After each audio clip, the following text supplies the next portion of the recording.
My mother systematically erased me from our family photos, replacing me with my perfect stepsister while I was away at college. "It's just for the holiday cards," she claimed with a dismissive wave. 2 years later, at my grandmother's funeral, the family portrait displayed beside her casket showed my stepsister wearing my dress, standing in my place. When grandmother's will was read the following week, everyone discovered she'd left her estate to her true granddaughter. And the look on my mother's face when the lawyer clarified, it wasn't my stepsister was worth every manipulated photograph. Before we jump back in, tell us where you're tuning in from, and if this story touches you, make sure you're subscribed. Because tomorrow, I've saved something extra special for you. Growing up as Eliza Bennett, I'd always felt like an afterthought in my mother's life. Diana Bennett was a woman obsessed with appearances, with crafting the perfect family image to display to her country club friends and social media followers. Our spacious colonial home in Westbrook was less a place of comfort and more a carefully curated showroom where every picture frame contained professionally photographed moments of supposed family bliss. For years, it was just the three of us: my mother, my grandmother Catherine, and me. My father had left when I was 4, unable to withstand my mother's relentless perfectionism and emotional manipulation. Grandmother Catherine lived with us in our family home, an arrangement my mother tolerated solely because my grandmother owned the property and had considerable wealth that my mother hoped to inherit someday. From my earliest memories, I felt my mother's disappointment. I was bookish rather than social, preferred science experiments to beauty pageants, and inherited my father's unruly auburn curls rather than my mother's sleek blonde hair. Every accomplishment I achieved, straight A's, science fair victories, academic scholarships, was acknowledged with the faintest praise, if acknowledged at all. "That's nice, Eliza," she would say, barely glancing up from her phone. "But couldn't you do something about your hair for the award ceremony?" The Bennett women have always presented themselves with dignity. The only person who truly saw me was Grandmother Catherine. A former professor of literature with kind eyes that missed nothing, she attended every science fair, helped me build volcanoes in the backyard, and snuck astronomy books into my room when my mother insisted I focus on more appropriate interests for a young lady. "Your curiosity is your greatest gift, Eliza," Grandmother would tell me during our late-night stargazing sessions on the roof. "Never let anyone dim that light inside you." When I was 16, everything changed. My mother met Richard Powell at a charity gala, a divorced cardiologist with a daughter exactly my age. Their whirlwind romance turned into marriage within 6 months, and suddenly our perfectly composed family of 3 became an awkwardly blended family of 5. My stepsister, Vanessa, arrived in our home like a hurricane in designer clothes. Where I was reserved, she was outgoing. Where I preferred libraries, she dominated social gatherings. Where I struggled to connect with my mother, Vanessa and Diana became instant confidants, giggling over fashion magazines and exchanging makeup tips late into the night. "You and Vanessa are so different," my mother remarked after the first week, her voice tinged with a note I'd heard all my life: disappointment. "Maybe she could help you with your presentation." I retreated further into academics, spending more time in the school laboratory or at Grandmother Catherine's side. For her part, my grandmother observed the shifting family dynamics with sharp eyes and thinning lips but said little, at least in front of my mother and Richard. "Family is more than blood, Eliza," she told me one evening as we sorted through her collection of vintage photographs. "But it's also more than appearances. Real family sees you, truly sees you, even when you don't fit the picture someone else is trying to create." I didn't understand the full meaning of her words until much later. The first time I noticed a photograph had been altered was during my freshman year of college. I'd earned a full scholarship to MIT, escaping the increasingly uncomfortable atmosphere of home, where I felt like an unwelcome houseguest rather than a daughter. During my first semester finals week, a package arrived containing holiday cookies from grandmother and the family Christmas card. The glossy photo showed my mother, Richard, Vanessa, and grandmother standing in front of our fireplace, everyone dressed in coordinating winter white outfits. It took me a moment to realize something was wrong. The mantel behind them displayed family photos I recognized, except in every frame where I should have appeared, Vanessa now stood in my place. In our annual apple-picking photo, Vanessa wore my red sweater, her arm around grandmother Catherine. In the beach vacation snapshot from 3 summers ago, Vanessa built the sandcastle I had spent hours perfecting. Even in my high school graduation photo, somehow Vanessa's face had been expertly photoshopped onto my cap and gown. My hands trembled as I examined each manipulated image. I immediately called grandmother, who answered on the first ring. "You've received the card," she said, not a question but a statement. "What is this?" I asked, my voice barely above a whisper. "Why would she do this?"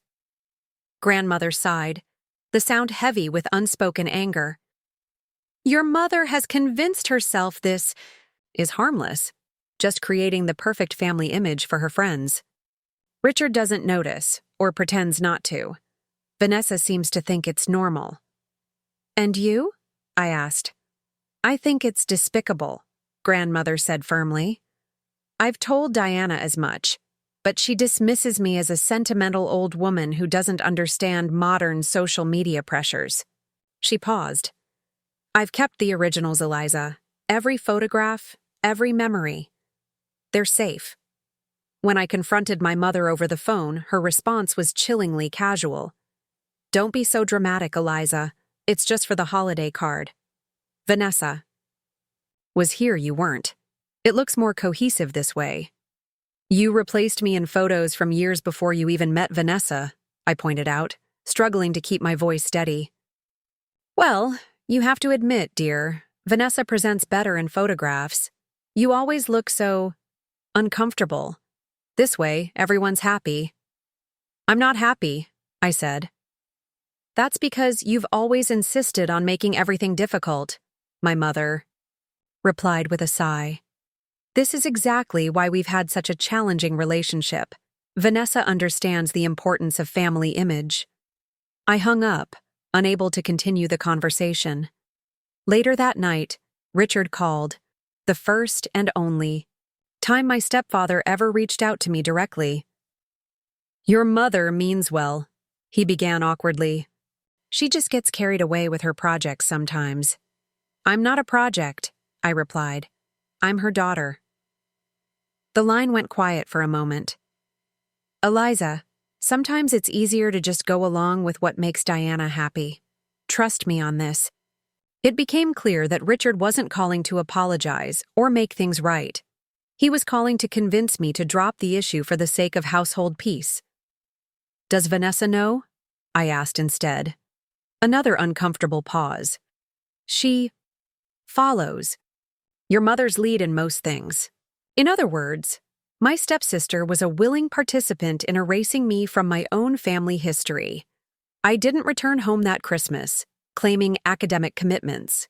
In reality, I couldn't bear to walk through a house now filled with photographs that quite literally wrote me out of existence. Instead, I stayed with my roommate's family, who welcomed me without question and didn't seem concerned that my sweater didn't match their family photos. Grandmother Catherine visited me at school, instead bringing real family albums and stories that affirmed my place in our history. As we sat in my dorm lounge looking through photographs untouched by my mother's revisionist editing, my grandmother took my hand. "Remember, Eliza, the truth remains the truth, even when someone tries to Photoshop it away." I had no idea then how prophetic her words would prove to be, or how the family photographs would become the least of my mother's betrayals.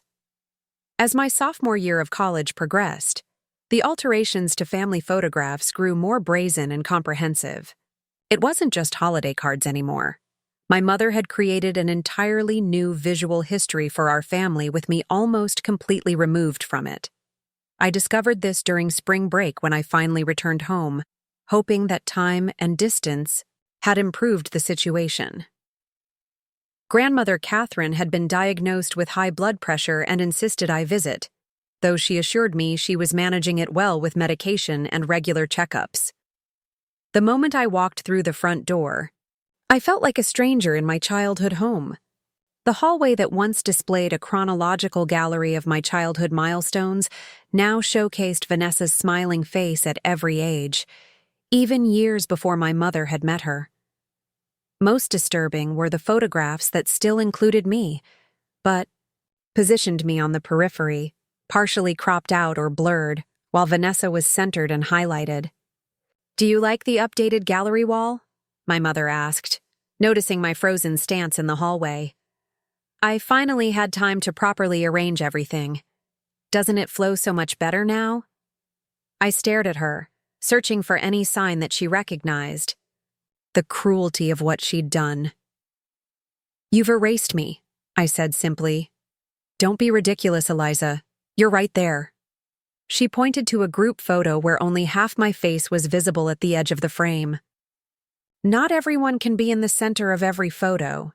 You've always been so sensitive." Preparing and narrating this story took us a lot of time, so if you are enjoying it, subscribe to our channel. It means a lot to us. Now back to the story. Vanessa descended the stairs at that moment, wearing a familiar blue pendant around her neck. My breath caught. It was the sapphire necklace my father had given me on my 13th birthday, the last gift before he stopped trying to maintain contact after my mother's relentless interference. "Is that my necklace?" I asked, my voice barely audible. Vanessa's hand flew to the pendant, her expression momentarily uncertain before my mother interrupted. "It was just gathering dust in your jewelry box, dear. Since you never wear it, I thought Vanessa might as well enjoy it. The blue matches her eyes so perfectly." "That was from my father," I said, feeling the familiar tightness in my chest that preceded tears. I fought them back, unwilling to give my mother the satisfaction of dismissing me as emotional. "Well, he's not around anymore, is he?" my mother replied coldly. "Besides, in this family, we share." "Share implies consent," I countered. "You didn't ask me. You took something precious and gave it away, just like you're trying to give away my history." My mother sighed dramatically, exchanging a look with Vanessa that clearly communicated, "See how difficult she is?" "I think I'll go see grandmother," I said, turning away before either could respond. I found Grandmother Catherine in her suite, at the back of the house, sitting by the window with a book. Unlike the rest of the home, her rooms remained unchanged. Photographs of me at various ages still adorned her walls, academic certificates and ribbons I'd earned displayed proudly. On a bulletin board, "The house feels like a museum exhibit," I said after greeting her with a hug. A carefully curated fiction about a family that never existed. Grandmother closed her book and studied me with concern. "It's worse than when you left, isn't it?" I nodded, sinking into the chair opposite hers. "She gave Vanessa my father's necklace, the sapphire one." Grandmother's expression darkened. "Without asking you? That's theft, Eliza, not sharing." "What am I supposed to do? Call the police?" "On my own, Mother?" "No," Grandmother said thoughtfully. "But perhaps it's time I showed you something." She rose with a slight wince, her arthritis was worsening, and crossed to an antique secretary desk in the corner. From a hidden compartment behind a drawer, she removed a leather portfolio and a small velvet pouch. "I've been collecting evidence," she explained, returning to her seat and opening the portfolio.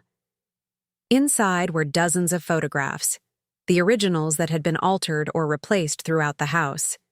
Side by side, she had placed printouts of my mother's doctored versions. "This is extensive," I said, leafing through page after page of documented alterations. "Your mother doesn't realize I know how to use the internet," Grandmother said, with a small, mischievous smile. "I've downloaded every altered image she's posted on social media. The contrast between reality and her fiction is quite striking, don't you think?" I couldn't help but laugh despite the pain. "You've been building a case." in a manner of speaking. She handed me the velvet pouch. This is yours. I removed it from your jewelry box after you left for college.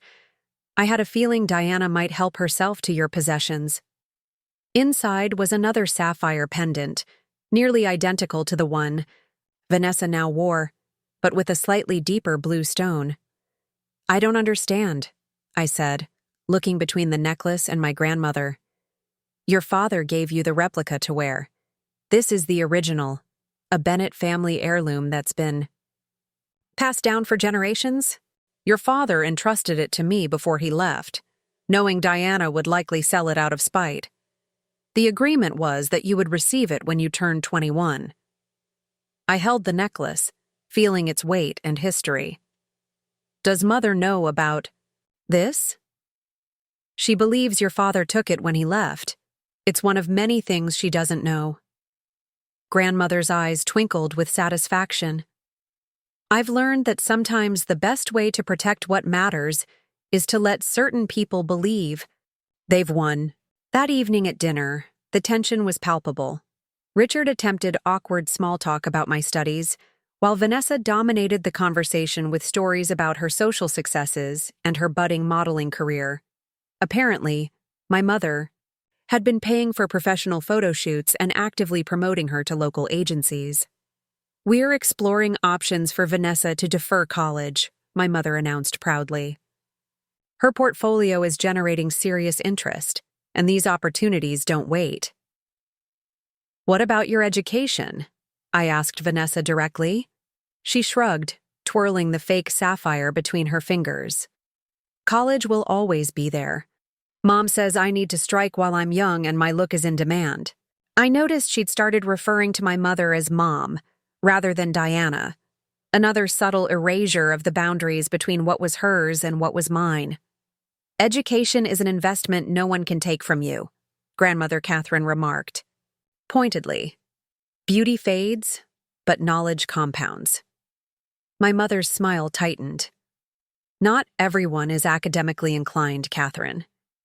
Vanessa has other gifts. Indeed, Grandmother replied evenly. We all have different paths. Later that night, Vanessa appeared in the doorway of my bedroom, now stripped of most of my personal touches, and redecorated in styles that suited her tastes. I was sitting on the bed, video chatting with my roommate about cutting my visit short. Can we talk? Vanessa asked after I ended the call. I gestured to the desk chair. She sat, fiddling with the fake sapphire pendant. I didn't know this necklace was important to you, she said finally. Diana, your mom, said you didn't want it anymore. And you believed that? Even though we've never had a conversation about it? Vanessa looked uncomfortable. I guess I wanted to believe it. It's pretty, and Diana said it was a way for me to feel more connected to the family history. The irony was almost painful. By wearing jewelry from a father who doesn't know you exist? When you put it that way. She had the grace to look embarrassed. I can give it back. Keep it, I said, thinking of the real heirloom safely tucked away in my bag. But maybe start questioning the stories my mother tells you about me and what I want. Has it occurred to you that by erasing me, she's teaching you that you're only valuable as long as you fit her image? That you're replaceable too? Vanessa stared at me, clearly caught off guard by the question. She began, then stopped. She wouldn't replace me. She loves me. My mother loves the reflection she sees in other people, I said quietly. Just be careful what you give up to maintain that reflection.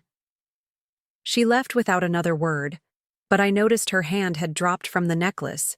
No, longer clutching it like a talisman. The next morning, I told my family I needed to return to school early for a research project. Only Grandmother Catherine seemed genuinely disappointed by my departure. Remember what I showed you, she whispered as she hugged me goodbye. And remember who you really are, regardless of what photographs try to tell you. As I drove away, I glanced in my rearview mirror at the house that no longer felt like home. My mother stood on the porch with her arm around Vanessa, already turning back inside before my car reached the end of the driveway. Only grandmother remained, watching until I was out of sight. I didn't know then that this would be the last time I would see my home intact, or that the true extent of my mother's betrayal was yet to be revealed. My junior year at MIT brought new research opportunities and a growing sense of independence.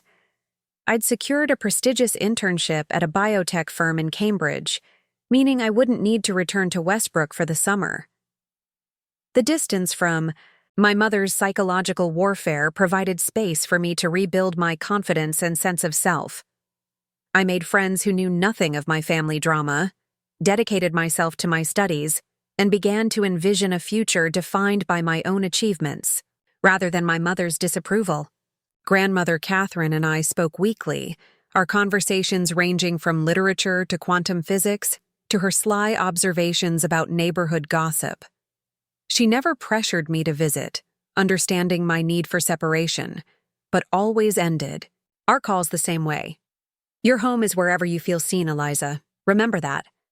Or, it was during one of these calls in late October that grandmother mentioned feeling unusually tired.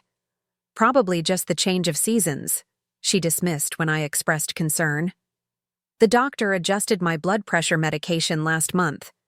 It takes time to find the right balance. Are you sure that's all it is? I pressed, detecting something in her voice that triggered my intuition. A pause. Well, there have been some disagreements with your mother recently. Nothing for you to worry about. What kind of disagreements? Another pause, longer this time. She wants me to change some financial arrangements I've made. I've declined. It's created a certain tension in the household. My grandmother's measured tone told me she was downplaying the situation. What financial arrangements? Eliza, she said with gentle firmness. These are matters I've spent decades preparing for. You focus on your studies and that impressive internship. I'm perfectly capable of handling Diana. I wanted to press further, but respected her boundary. We moved on to discussing the paper I was co-authoring with my research advisor, but the conversation left me uneasy. 2 weeks later, that unease solidified into dread when I received a call from an unfamiliar number. Is this Eliza Bennett? A woman's voice asked. Yes. Who's calling? This is Nurse Shelby from Westbrook General. I'm calling about Catherine. Bennett. She's been admitted with what appears to be a stroke. The world tilted beneath me. I sank onto my bed, clutching the phone. How serious is it? She's stable but in serious condition. She regained consciousness briefly and asked, us to contact you directly. She was quite insistent. Not my mother, Diana Bennett? Mrs. Bennett is here, the nurse confirmed, but your grandmother specifically requested we call you separately. I booked the first available flight to Westbrook, throwing essentials into a backpack with shaking hands. My roommate drove me to the airport, promising to explain the situation to my professors. During the 3-hour flight, worst-case scenarios played through my mind. Why had grandmother insisted they call me directly? Was she afraid I wouldn't be notified otherwise? The possibility that my mother might have kept me in the dark about grandmother's condition was both infuriating and entirely plausible. I took a taxi directly from the airport to the hospital, arriving shortly after 9 in the evening. The core. Fluorescent lighting and antiseptic smell of the hospital corridors intensified my anxiety as I navigated to the ICU. Outside my grandmother's room, I found Richard slumped in a waiting area chair, scrolling through his phone. He looked up, startled, when he saw me. Eliza, I didn't know you were coming. Where's my mother? I asked, not bothering with pleasantries. She and Vanessa went to get something to eat in the cafeteria. They've been here all day. He hesitated. Your grandmother hasn't regained consciousness since this morning. I need to see her. Richard nodded. The nurses said only one visitor at a time, but go ahead. I'll tell Diana and Vanessa you're here when they get back. I entered the room slowly, unprepared for the sight of my formidable grandmother looking small and vulnerable amid the tangle of monitoring equipment. Her silver hair lay flat against the pillow, her skin pale and papery under the harsh lighting. A steady beeping from the machines provided cold reassurance that she was still fighting. "Grandmother," I whispered, taking her hand gently between mine. "I'm here." Her fingers remained limp, but I spoke anyway, telling her about my flight, my research, silly stories about my roommate. Anything to fill the sterile room with the sound of a loving voice. I was in the middle of describing a spectacular failure in the chemistry lab when I heard the door open behind me. "What are you doing here?" My mother's voice was sharp with surprise.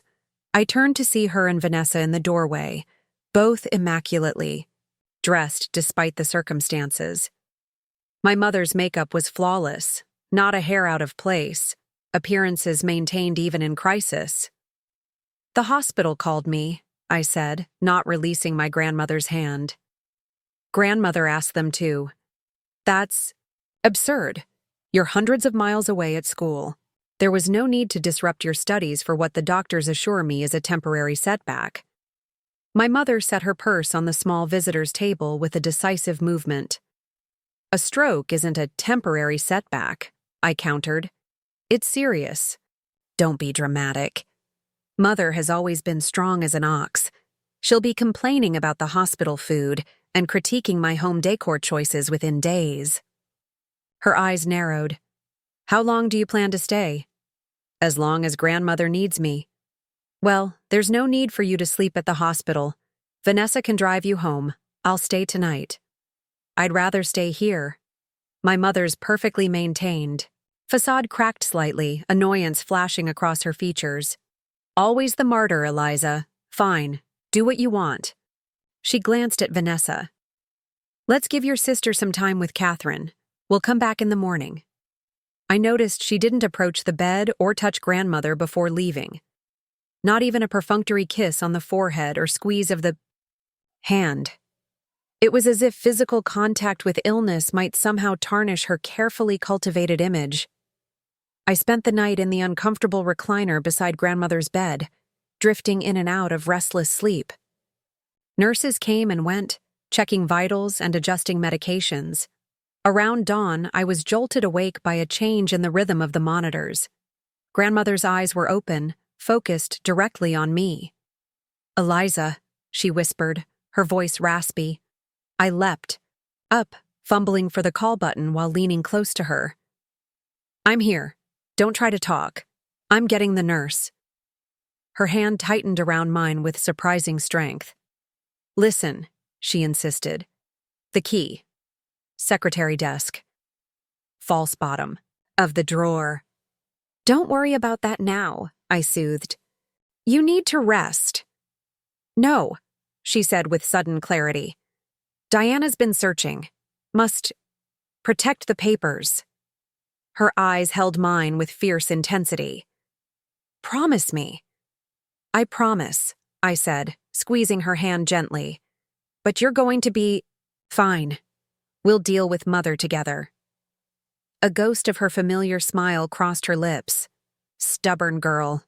That's why you'll win." The nurse arrived then, expressing pleased surprise at finding grandmother conscious. She shooed me into the hallway, while she performed an assessment and called for the doctor. I stepped outside, overwhelmed with relief that grandmother was awake and seemingly lucid, if weak. As I fumbled for my phone to check the time, I noticed a figure hurrying away down the corridor. Vanessa, unmistakable even from behind in her distinctive pink coat. How long had she been standing there? Had she overheard grandmother's warning about the papers? An uncomfortable suspicion formed in my mind, but before I could pursue her, the doctor arrived to examine grandmother. The neurologist was cautiously optimistic. The stroke had been moderate, affecting grandmother's left side, but her mental faculties seemed largely intact. She would need physical therapy and close monitoring, but barring complications, her prognosis for recovery was reasonably good. My mother arrived an hour later looking refreshed and impeccable in a new outfit. She absorbed the doctor's update with nods and appropriate expressions of relief, but I noticed her eyes darting to grandmother's purse and personal effects in the corner of the room. "I'll take Mother's things home," she announced after the doctor left. "She'll want fresh clothes when she's ready to be discharged." "I'll handle it," I said quickly. "I need to pick up some of my own things from the house anyway." My mother's smile tightened. "Don't be silly. You should stay here with Catherine since you're so concerned. Vanessa can drive me home to collect what's needed." Before I could object, a nurse interrupted to inform us that grandmother was asking for me alone. The flash of indignation on my mother's face was quickly masked. "Of course," she said smoothly. "I'll just wait outside." Once alone with grandmother, I leaned close to hear her weakened voice. "Diana must not find the papers," she insisted, her good hand clutching at my sleeve. "Go now. The false bottom. Press the right corner twice, then the left once." "What papers? What's this about?" "My will and trust documents. Evidence." Her eyes, though tired, were clear and determined. "She's been searching while I'm here. Vanessa told her what she overheard." I felt a chill. My earlier suspicion had been correct. "I'll go right now," I promised. "Is there somewhere safe I should put them?" "Take them to Henry Blackwell. His card is in my address book. Tell him it's time for Protocol 3. Protocol 3? It sounded like something from a spy novel, not my literature professor grandmother's life. But the urgency in her voice convinced me this was no delirium. "I'll be back as soon as I can," I assured her, pressing a kiss to her forehead. As I left the room, I found not just my mother waiting, but Vanessa as well, both wearing expressions of concerned patience that didn't reach their eyes. "Is everything all right?" my mother asked, her voice honeyed with false concern. "Yes," I replied evenly. "Grandmother is tired. I'm going to run to the house and get her some comfortable clothes and her reading glasses." "I just said I would do that," my mother countered, irritation breaking through. "You should stay in case the doctor returns with more information," I suggested. "I don't mind going. I need some fresh air anyway." Before she could object further, I walked away, my heart pounding with the knowledge that I was now in a race, one whose stakes I didn't fully understand, but which grandmother clearly believed was of vital importance. The drive to the family home felt surreal. 6 months had passed since my last visit, yet the neighborhood remained unchanged. Manicured lawns, tasteful landscaping, and the pretense of perfection my mother so desperately cultivated. I pulled into the driveway, relieved to find it empty. At least I wouldn't have to contend with Richard or any surprise appearance from my mother and Vanessa. Using my old key, I entered the silent house. Despite living here for most of my life, I felt like an intruder, a sensation my mother had carefully nurtured over the years. I moved quickly through the formal living room, noticing new photographs on display. A family vacation I'd never been invited to, holiday gatherings that had occurred while I was at school. In every image, Vanessa occupied the space that should have been mine, her arm linked with my mother's, both beaming for the camera. I pushed aside the familiar ache and headed directly for grandmother's suite at the back of the house. Her rooms had always been a sanctuary, filled with books, comfortable furniture, and the faint scent of lavender sachets she tucked into drawers. Unlike the rest of the house, which my mother redecorated regularly to keep up with changing trends, grandmother's space remained constant, a physical embodiment of her steady presence in my life. The antique secretary desk stood in its usual place near the window, its rich mahogany surface illuminated by morning light. I approached it reverently, aware that I was about to cross a threshold into my grandmother's private affairs, something she had always respected in life but was now explicitly directing me to do. Following her instructions, I located the bottom drawer, emptied its contents carefully, and pressed the right corner twice, then the left once. A soft click, and the false bottom lifted slightly. I removed it to reveal a hidden compartment containing a slim leather portfolio and a sealed envelope with my name written in grandmother's elegant script.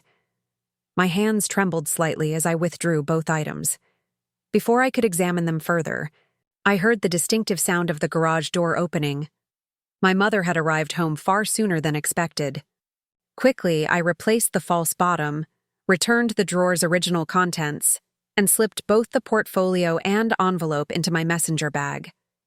I hastily gathered some of grandmother's clothing from her closet, a comfortable cardigan, loose, pants with an elastic waist, and her favorite lavender slippers, to maintain my cover story. I was zipping up the small overnight bag when my mother appeared in the doorway. "Finding everything all right?" she asked, her tone pleasant, but her eyes sharp with suspicion. "Just getting grandmother's things," I replied, gesturing to the bag. "The nurses said familiar items might help her feel more comfortable." My mother stepped into the room, glancing around as if taking inventory. "How is she really doing? The doctors always sugarcoat things." They seem genuinely optimistic. "Her left side is affected, but her mind is clear." "Yes, Mother has always been mentally sharp." She wandered to the bookshelf, trailing her fingers along the spines. Too sharp for her own good sometimes. I shouldered the overnight bag, eager to leave with my hidden treasures. I should get back to the hospital. Of course. My mother turned, studying me with calculation barely masked by maternal concern. "But first, I think we should talk about practical matters. Mother may need specialized care after discharge. The house might need modifications, ramps, handrails, that sort of thing. Shouldn't we wait to see what the physical therapists recommend?" "Always so reactive, Eliza," she sighed dramatically. "I'm trying to be proactive. In fact, I've already contacted an estate management service to assess what changes might be needed." Something in her phrasing set off alarm bells. "Estate management service?" "Yes, they help families organize assets and prepare homes for medical needs." She waved dismissively. "They'll need access to Mother's financial information. Of course, do you know where she keeps her important papers? I've looked in all the obvious places." And there it was, the real reason she'd rushed home. Not concern for grandmother's comfort, but a desperate search for the very documents now safely tucked in my bag. "I'm sure grandmother will tell us where everything is when she's feeling better," I replied neutrally. "She's always been meticulous about her affairs." My mother's eyes narrowed almost imperceptibly. "Indeed she has. Well, don't let me keep you. I'm sure Mother is wondering where you are." As I walked past her toward the door, she added, "Oh, and Eliza, I've assigned the blue guest room for your use. Vanessa has taken your old room permanently. We've redecorated it completely. You wouldn't recognize it now." It was a deliberate jab, designed to remind me of my outsider status. I simply nodded and continued out, refusing to give her the satisfaction of seeing me react. Once in my car, I checked that the portfolio and envelope were securely hidden in my bag before driving not to the hospital, but to the address listed, for Henry Blackwell in grandmother's address book, which I'd taken the liberty of slipping into my pocket before leaving her room. Blackwell and Associates occupied a modest office in downtown Westbrook, its brass plaque indicating it was a law firm specializing in estate planning and elder law. I entered the reception area clutching my messenger bag, suddenly uncertain about dropping in unannounced. The receptionist looked up with a professional smile. "How can I help you?" "My name is Eliza Bennett. I need to speak with Henry Blackwell regarding my grandmother, Catherine Bennett." "It's urgent." Her expression shifted subtly at the mention of grandmother's name. "One moment, please." Less than a minute later, a door opened, and an elderly gentleman with kind eyes and a bow tie appeared. "Miss Bennett? I'm Henry Blackwell. Please come in." He led me to a comfortable office lined with law books and family photographs. Once seated, he studied me with an expression of careful assessment. "Before we continue, I need to verify your identity," he said, opening a folder on his desk. "Your full name is Elizabeth Sophia Bennett, born September 14th, 1999. Yes, that's correct. And you have a small crescent-shaped birthmark behind your right ear, a distinctive Bennett family trait that goes back generations? I touched the spot automatically, surprised. Yes, but how did you know that? Your grandmother was very thorough in her preparations. He closed the folder, apparently satisfied. Now, what brings you here today? Catherine's last communication indicated she was in good health. She's had a stroke, I explained, watching. His face fall with genuine concern. She's stable but in serious condition. This morning, when she regained consciousness, she instructed me to retrieve certain documents from a hidden compartment in her desk and bring them to you. She mentioned something called Protocol 3. Mr. Blackwell's expression turned grave. He rose and walked to the door, locking it before returning to his seat. I've been Catherine's attorney and friend for over 40 years. Protocol 3 is something we established nearly a decade ago, a contingency plan she hoped would never be necessary. What kind of contingency plan? May I see what you've brought? I removed the portfolio and envelope from my bag, placing them on his desk.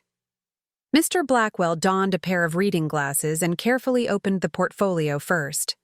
Inside were several legal documents, photographs, and what appeared to be bank statements. Yes, this is what we need, he murmured, examining each item methodically. After several minutes, he looked up. Miss Bennett, Eliza, what I'm about. To tell you may come as a shock, but your grandmother wanted you to know the truth if circumstances reached this point. My mouth went dry with apprehension. What truth? Your mother has been systematically embezzling from Catherine's accounts for years, small amounts at first, then increasingly larger sums as her spending habits expanded. Catherine discovered this about 10 years ago, but chose not to confront Diana immediately. I stared at him, processing this revelation. Why wouldn't she confront her? Catherine wanted evidence, irrefutable documentation of the pattern of theft. She also needed to protect her assets from further misappropriation. Working together, we created a sophisticated financial structure that appeared to leave everything vulnerable while actually securing the bulk of her estate. The false financial trail, I murmured, remembering grandmother's cryptic references to financial arrangements. Precisely.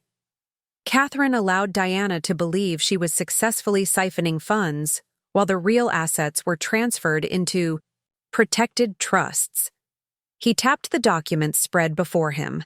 This portfolio contains evidence of Diana's financial misconduct, dating back nearly 15 years. My mind reeled with implications. Is that why my mother has been so desperate?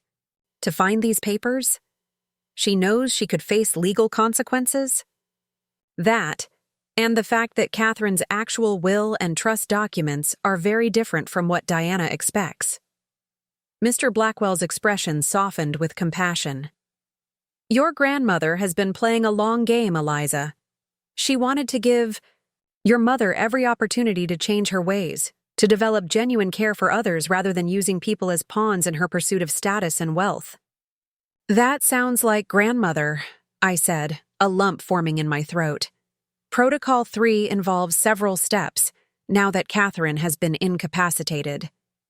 Mr. Blackwell began organizing the documents into neat piles.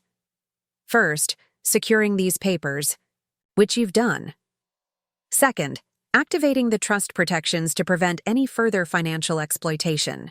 Third, providing you with the resources and authority to ensure Catherine receives proper care, regardless of Diana's wishes. I looked up, surprised. Me?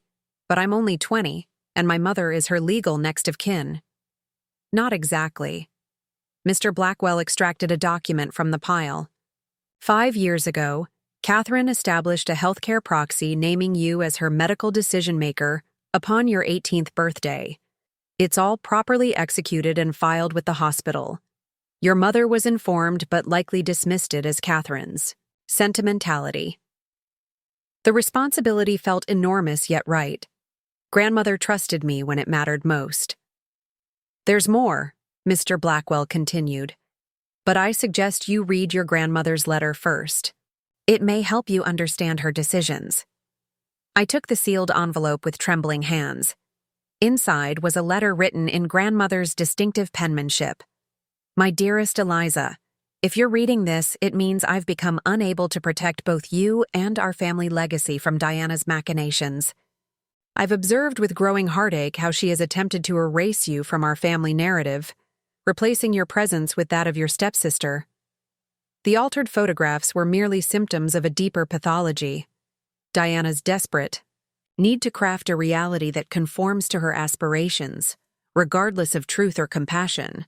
What you may not know is that this behavior extends far beyond family photographs. For years, Diana has been systematically misappropriating family assets, falsifying documents, and even attempting to manipulate my will through increasingly unethical means. The financial evidence Henry has shown you represents only a fraction of her deceptions. I've allowed her to believe she was succeeding, partly to gather evidence, but mostly in the hope that securing material wealth would eventually satisfy her, leaving her emotional manipulations of you to subside. I was wrong, and for that delay in acting more decisively to protect you, I am profoundly sorry. You have remained true to yourself despite Diana's persistent efforts to diminish your light. Your strength, intelligence, and moral compass have been my greatest joy and consolation.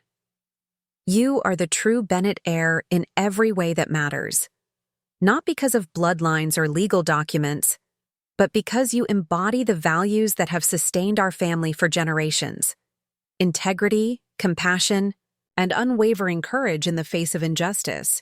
Trust Henry to guide you through the difficult days ahead. Remember that the truth, however painful, is ultimately liberating, and know that whatever happens, my love for you transcends all earthly concerns. With eternal faith in you, grandmother. Catherine, tears flowed freely down my face as I finished reading.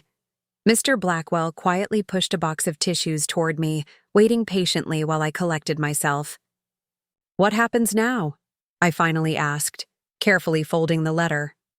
Now, he said with gentle determination, we ensure that both Catherine's care and her wishes are honored. Your mother will not be pleased, but everything has been arranged according to strict legal protocols. Diana will find herself without the financial leverage she's accustomed to wielding. As Mr. Blackwell outlined the next steps, I felt a strange mixture of sadness and resolution. The mother I'd always hoped for, one who would love me unconditionally and see me clearly, had never existed. Instead, I'd been raised by a woman who viewed her own daughter as either a competitor or a disappointment, never as a person worthy of protection and nurturing. Yet grandmother had seen me, valued me, and now entrusted me with maintaining her legacy of integrity. I would not let her down. I returned to the hospital with a newfound sense of purpose, grandmother's overnight bag in one hand, and the weight of her trust resting firmly on my shoulders. Mr. Blackwell had initiated several legal processes before.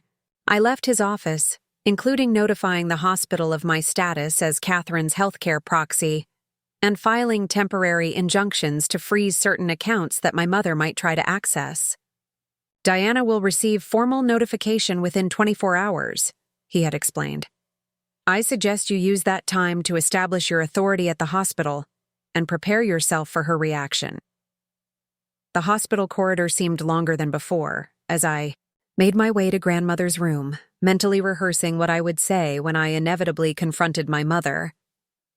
To my surprise, the room was empty except for grandmother, who was awake and looking slightly stronger than earlier that morning. You found it, she said immediately, her eyes searching my face. Yes. I've already taken everything to Henry Blackwell. I set the overnight bag down and took her hand.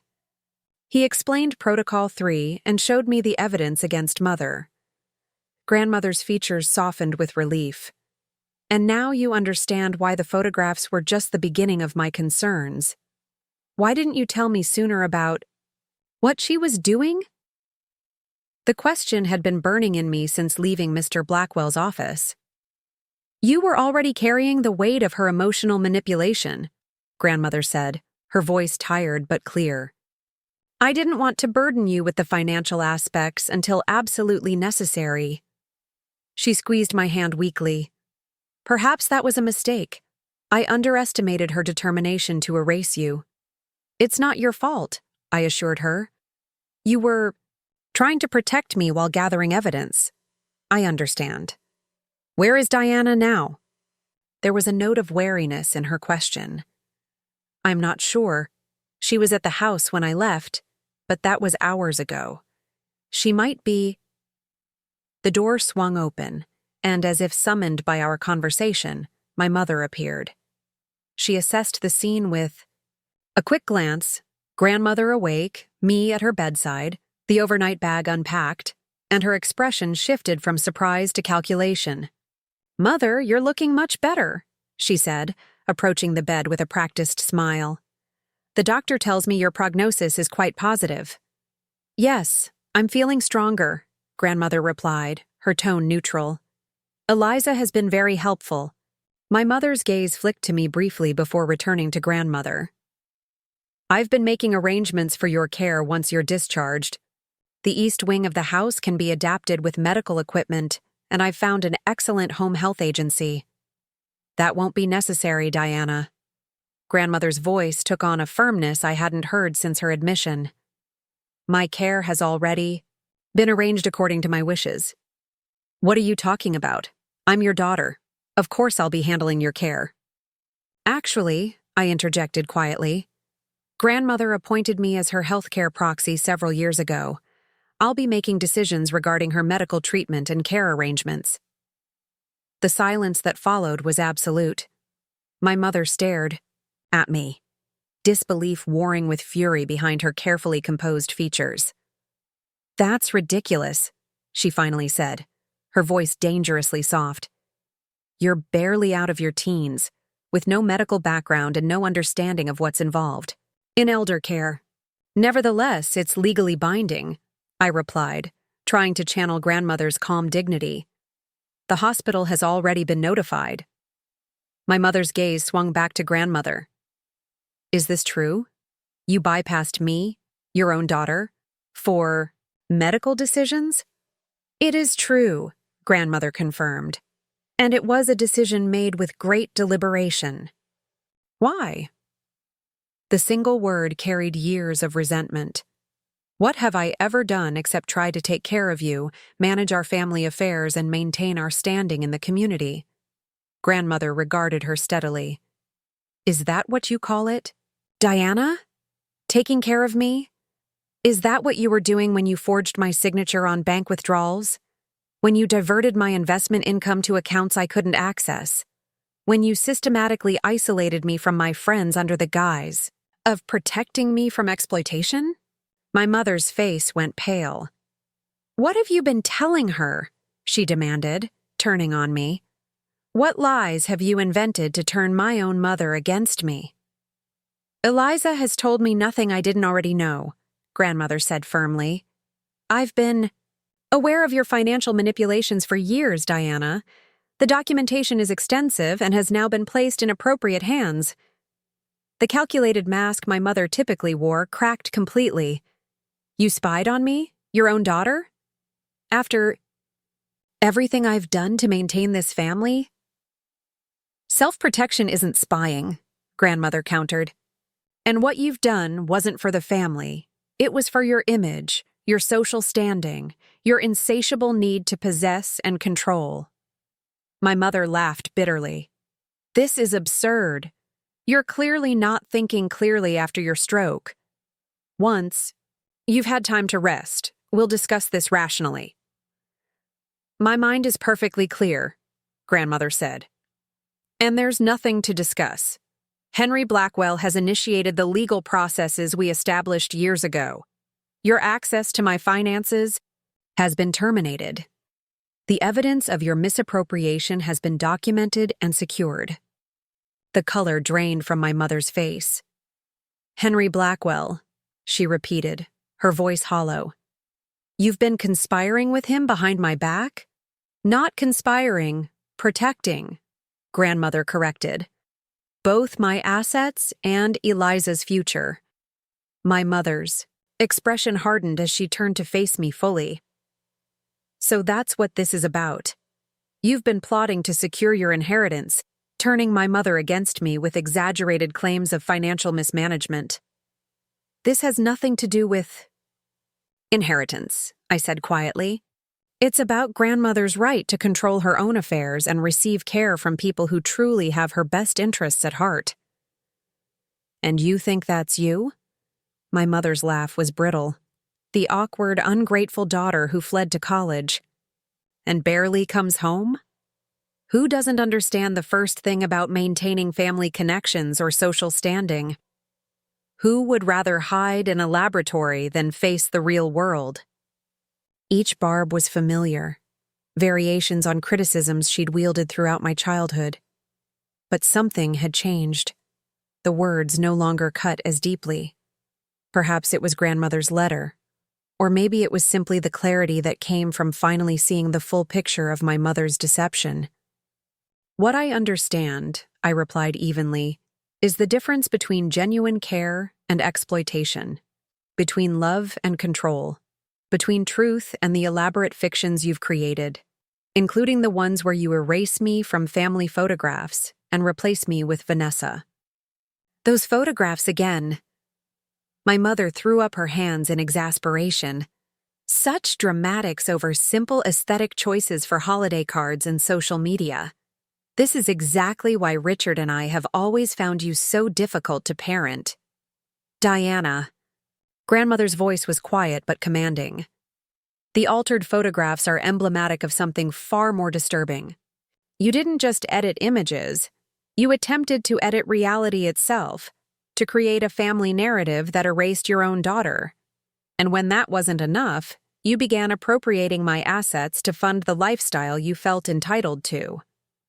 You have no idea the sacrifices I've made, my mother hissed.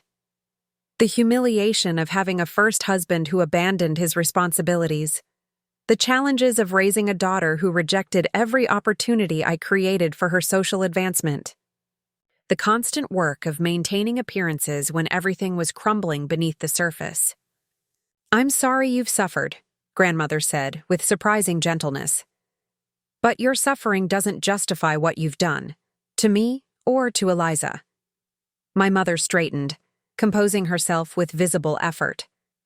I see there's no reasoning with either of you right now. Once the immediate medical crisis has passed, perhaps we can have a more rational discussion. She gathered her purse and jacket. I'll go home and inform Richard and Vanessa about these developments. As she reached the door, she turned back. This isn't over, Eliza. You may think you've won some victory here, but you have no idea what you're dealing with. After she left, the room fell silent except for the steady beeping of grandmother's monitors. I exhaled slowly, realizing I'd been holding my breath. That went about as well as could be expected, grandmother observed, dryly. She'll fight this, I said, returning to the chair beside her bed. Of course she will. Diana has never accepted defeat gracefully. Grandmother adjusted herself slightly against the pillows, wincing with the effort. But we have truth and legal documentation on our side. More importantly, we have each other. What will happen to her? Legally, I mean. Grandmother considered this. That depends on several factors, including whether she attempts to access my accounts despite the injunctions. Henry has prepared documentation for potential criminal charges but hasn't filed anything yet. Criminal charges, I repeated, the words feeling strange in my mouth. Despite everything, the thought of my mother facing legal consequences produced complicated emotions. Justice doesn't always require punishment, grandmother said, reading my expression. Sometimes boundaries and truth are enough. She reached for my hand. Whatever happens with Diana, I want you to remember something important. Her behavior reflects her own brokenness, not your worth. I nodded, tears threatening. Again. Now, grandmother continued with practical determination, We need to discuss my care arrangements. I have no intention of returning to a household controlled by Diana. Mr. Blackwell mentioned alternatives. Yes, I own a small property across town. A cottage I purchased secretly 5 years ago as part of my contingency planning. It's been maintained by a management company and is fully accessible for someone with mobility challenges. I blinked in surprise. You bought a secret house? A hint of grandmother's familiar mischievous smile appeared. I may be a literature professor, but I've read enough mystery novels to know the value of a well-concealed safe house. Despite the gravity of our situation, I found myself laughing, a genuine release of tension that felt like the first step toward healing. There's something else you should know, grandmother continued, her expression growing serious again. The trust that holds the majority of my assets is structured to provide for my care and your education. But there are conditions attached to any inheritance Diana might receive. What kind of conditions? Financial transparency, therapy, reconciliation efforts. Grandmother sighed. I never gave up hope that she might change Eliza, that beneath the manipulation and status-seeking was a person capable of genuine connection. The wistfulness in her voice reminded me that despite everything, Diana was still her daughter, just as she was still my mother. Family relationships were complex, layered with history and emotion that couldn't be neatly resolved through legal documents or financial arrangements. Do you think she can change? I asked softly. Grandmother's eyes met mine, wisdom and sorrow, mingling in her gaze. People can surprise us, but change requires first acknowledging the need for it. Diana hasn't reached that point yet. As if on cue, my phone buzzed with an incoming text from Richard. Diana is extremely upset, says you've turned Catherine against her and are trying to steal her inheritance. What's going on? I showed the message to grandmother, who read it with a sad nod. And so the next phase begins. Are you ready? Looking into her eyes that had always seen me clearly, valued me completely, I felt a surety that had nothing to do with legal documents or financial protections. Yes, I said firmly. I'm ready. The days following my confrontation with my mother unfolded with the intensity of a psychological thriller. Richard's text was just the beginning of what quickly became a coordinated campaign to discredit me and regain control of grandmother's care and finances. I responded to Richard with a measured explanation. Grandmother appointed me as her healthcare proxy years ago. We've discovered Mother has been misappropriating funds from grandmother's accounts. Legal steps are being taken. Happy to meet and explain everything. His reply came hours later, formal and distant. Diana says these accusations are false and motivated by your resentment over Vanessa joining the family. We need to resolve this as a family, not through lawyers. It was clear my mother had already crafted her narrative. I was the jealous biological daughter, lashing out at my replacement by manipulating my elderly grandmother. It was calculated, strategic, and entirely predictable. Meanwhile, grandmother's condition stabilized enough for her medical team to discuss discharge plans. The neurologist recommended intensive rehabilitation at a specialized facility before transitioning to home care. The Westbrook Rehabilitation Center has an excellent reputation, Dr. Morris explained during a care conference. We typically see good outcomes for patients with Catherine's type of stroke when proper therapy begins promptly. That's where I'd like to go, grandmother confirmed, her speech slightly slurred but comprehensible. Eliza will coordinate with you on the details. The discharge planner nodded, making notes. And for home care arrangements after rehab? Before I could answer, grandmother spoke up. I won't be returning to my current residence. Alternative arrangements have been made.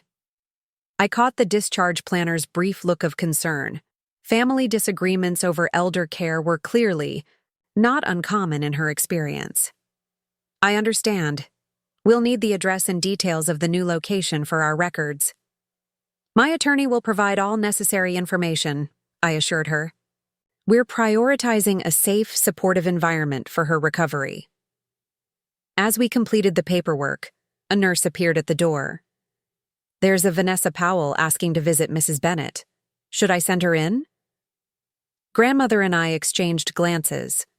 Your decision, I said. Yes, she can come in, Grandmother replied after a moment's consideration. The discharge planner gathered her materials. I'll leave you to your visitor. We'll finalize the transfer to rehab tomorrow morning. Once she'd gone, Vanessa entered tentatively, looking uncharacteristically subdued. Gone was the confident young woman who had so easily slipped into my place in family photographs. Instead, she appeared uncertain, clutching a small gift bag, and glancing between Grandmother and me with obvious discomfort. How are you feeling, Mrs. Bennett? She asked, remaining near the door. Better each day, thank you, Grandmother replied evenly. An awkward silence fell. I decided to be direct. Did Mother send you? Vanessa flinched slightly at the question. She suggested I check on Catherine. She shifted her weight, then seemed to make a decision. Actually, she wanted me to see if you were still here and what you were planning. Her honesty surprised me. Grandmother gestured to the visitor's chair. At least you're being truthful. Please, sit. Vanessa approached cautiously and perched on the edge of the chair, setting the gift bag on the side table. My mom brought flowers yesterday, but I remembered you saying once that you prefer practical gifts when people are ill. She nodded toward the bag. It's just lip balm, hand cream, and some puzzle books. Hospital air is always so dry. Thoughtful, Grandmother acknowledged. Thank you. Another uncomfortable silence stretched between us until Vanessa finally spoke again. Diana is really upset. She says Eliza is turning you against her and trying to steal her inheritance. Is that what you believe? Grandmother asked. Vanessa looked down at her hands. I don't know what to believe. Everything's so confusing. Diana keeps saying we need to fight this as a family, but she won't explain exactly what this is. I studied my stepsister, seeing her clearly perhaps for the first time. She wasn't the calculating manipulator my mother was. She was a young woman caught in Diana's web, just as I had been. The situation is complicated, I said carefully. But the simplest explanation is that Grandmother has legal documentation showing Mother has been misappropriating funds from her accounts. There are also concerns about her decision-making regarding Grandmother's care. Vanessa's eyes widened. Misappropriating funds? You mean stealing? Yes, Grandmother confirmed. Substantial amounts over many years. That can't be right, Vanessa protested, but her voice lacked conviction. Diana would never. Did you know she's been replacing Eliza with you in family photographs? Grandmother asked gently. Even in pictures taken years before she met your father? Vanessa's expression crumpled slightly. I knew about the recent holiday cards. She said it was just to create a cohesive family image since Eliza was away at school. I didn't know about older photographs. The alterations to family photos were a symptom of a larger pattern, Grandmother explained. Diana has been constructing an artificial reality, one where her narrative is the only one that matters, regardless of facts or others' feelings. Vanessa sat quietly for a moment, processing this information. What happens now? She finally asked. Grandmother will be transferred to a rehabilitation center tomorrow, I explained. After that, she'll move to a different residence where she'll continue her recovery with professional support. Not back to the house? No, Grandmother said firmly. Vanessa nodded slowly, then hesitated before asking, What about me and Dad? Diana says we might lose the house because of what you're doing. The manipulation was so transparent it would have been comical if it weren't so effective. My mother was leveraging Vanessa's and Richard's financial insecurity to align them against us. The house belongs to Grandmother, I explained. She hasn't made any decisions about asking anyone to leave. This isn't about punishing you or your father. Relief flickered across Vanessa's face, quickly replaced by confusion. But Diana said, "My daughter has said many things that aren't true," grandmother interjected wearily. "That's part of the problem we're addressing." Vanessa stood abruptly. "I should go. Dad's waiting in the car." She paused at the door. "For what it's worth, I never asked to replace you, Eliza. Not in the photos or anywhere else." After she left, grandmother and I sat in contemplative silence. "She's caught in the middle," I finally observed. "Yes," grandmother agreed. "Diana has a talent for creating loyalty through fear and insecurity. Vanessa and Richard are as much victims of her manipulation as we are, though in different ways." "Do you think Vanessa will tell Mother about our conversation?"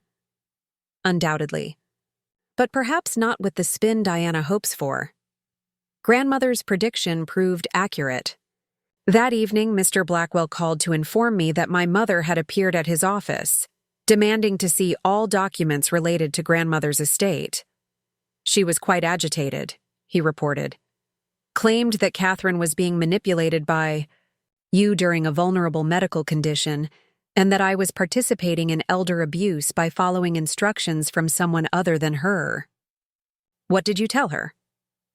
"That all documents were in order, executed years before any medical issues arose, and that I would continue to follow my client's explicit instructions." His voice carried a hint of satisfaction. I also reminded her that attempting to interfere with legally established healthcare proxies could potentially involve criminal charges. How did she respond to that? "Not well. She threatened to report me to the Bar Association and stormed out." He paused. "There's something else you should be aware of." She mentioned having spoken with Dr. Walker about Catherine's competency. My stomach tightened. "Dr. Walker?" "Apparently a psychiatrist colleague of Richard's. Diana suggested he would be evaluating Catherine to determine if she's mentally capable of making her own decisions." This was a new and concerning development. Can she do that? Force a psychiatric evaluation? Not without legal grounds, but it signals her strategy. If she can't regain control through intimidation, she'll try to have Catherine declared incompetent. The following morning, grandmother was transferred to Westbrook Rehabilitation Center as planned. The facility was modern and well-maintained, with private rooms and experienced therapists. I accompanied her during the admission process, answering questions and ensuring her comfort as she settled into her new surroundings. "Your grandmother is in good hands," the rehabilitation director assured me. "We have strict protocols about visitation and medical information. Only those on her approved list will be granted access." "Thank you," I said, relief evident in my voice. "That's particularly important in our situation." As if on cue, my phone buzzed with a text from an unknown number. "This is Dr. Joseph." "Walker. I've been asked by Diana Bennett to evaluate Catherine Bennett's mental capacity. Please contact me to arrange a convenient time." I showed the message to grandmother, who frowned. As I suspected, Diana is attempting to have me declared incompetent. "Mr. Blackwell warned this might happen," I said. "What should we do?" "Ignore it for now," grandmother advised. "Any psychiatric evaluation would require my consent or a court order. Diana doesn't have either."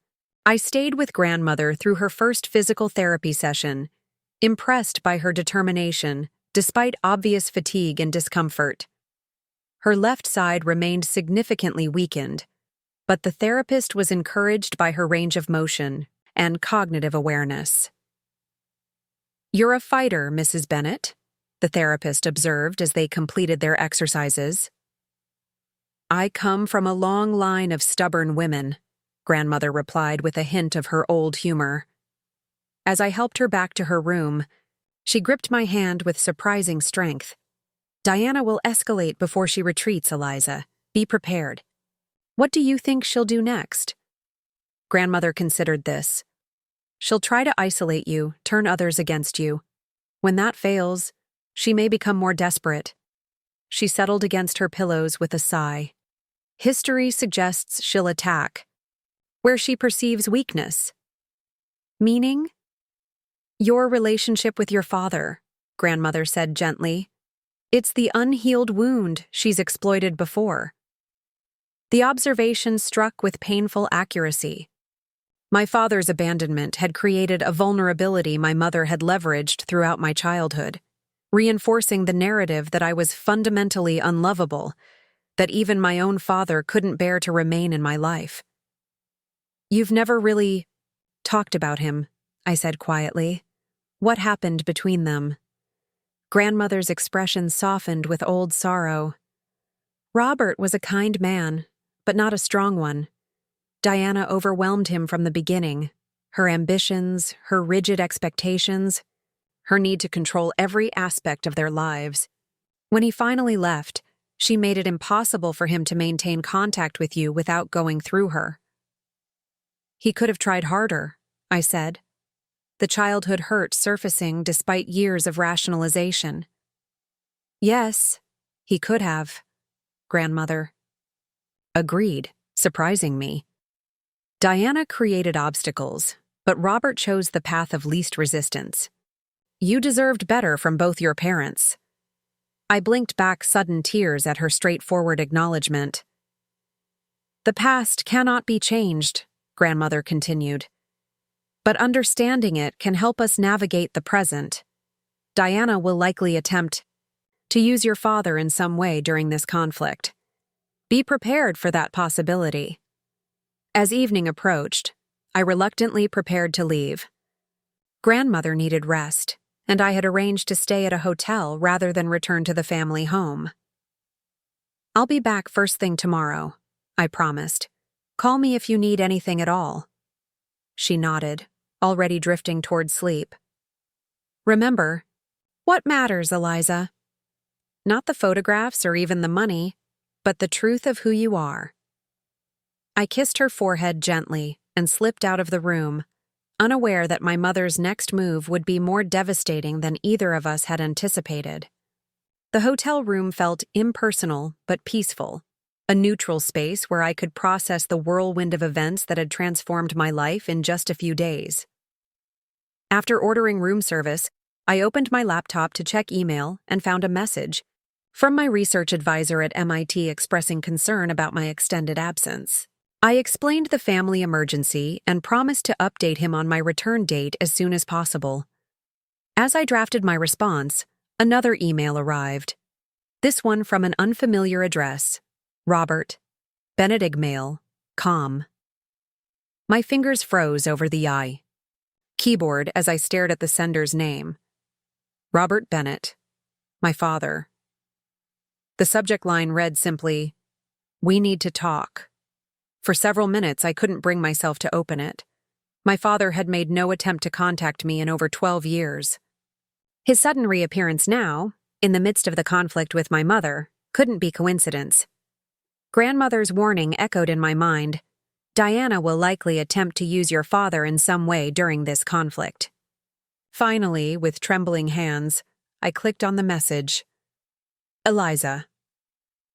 After speaking with Diana, I'm deeply concerned about recent events. She tells me you've made serious accusations against her and are preventing her from caring for her own mother.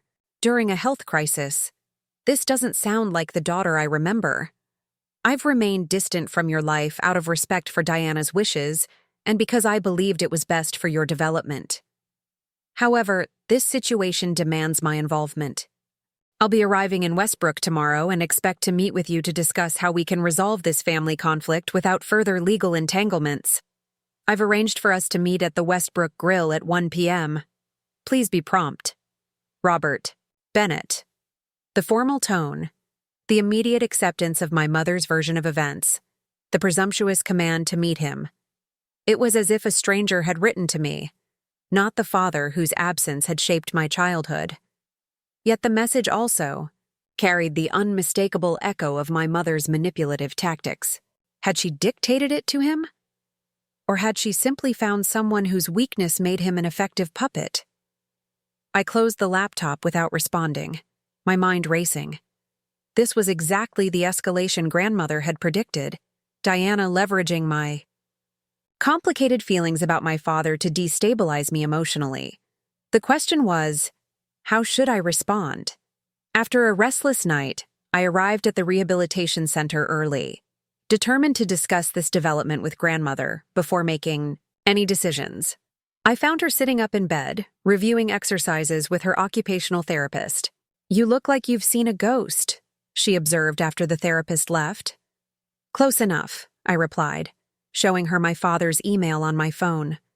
Grandmother read it carefully, her expression grave. "Diana moves quickly. I'm not surprised she contacted Robert, but I am concerned about his willingness to involve himself so directly. What do you think he wants?" "Money, most likely." Grandmother's assessment was blunt. Robert's financial situation has never been stable. Diana probably promised him something in exchange for helping her regain control. "Should I meet with him?" Grandmother considered this. "What do you want to do?" The question caught me off guard. Throughout my life, my interactions with my father had been controlled by my mother, first by facilitating them, then by systematically eliminating them. I'd never been asked what I wanted regarding Robert Bennett. "Part of me wants to ignore him completely," I admitted, "but another part is curious about what he has to say. And maybe—" I hesitated, feeling suddenly vulnerable. "Maybe I need to face him directly to finally put this chapter behind me." Grandmother nodded thoughtfully. "There's wisdom in that approach, but you shouldn't face him alone. You can't leave the facility yet." "No, but Henry can accompany you." She reached for the phone beside her bed. "He's dealt with Robert before, during the divorce. His presence will provide both legal protection and emotional support." Mr. Blackwell agreed immediately to join me for the meeting with my father. "Catherine's instincts are sound," he said when I called to make arrangements. "This encounter is almost certainly orchestrated by Diana. Having a witness will limit what Robert can misrepresent afterward." At 12:45 p.m., I entered the Westbrook Grill with Mr. Blackwell at my side. The restaurant was upscale but relaxed, with dark wood paneling and white tablecloths, exactly the kind of establishment my mother would choose for a civilized confrontation. A host led us to a table where a man sat alone, studying a menu. As we approached, he looked up, and I found myself staring into a face that was simultaneously familiar and strange. Older than in my memories, with new lines around the eyes and silver threading through his dark hair, but unmistakably my father.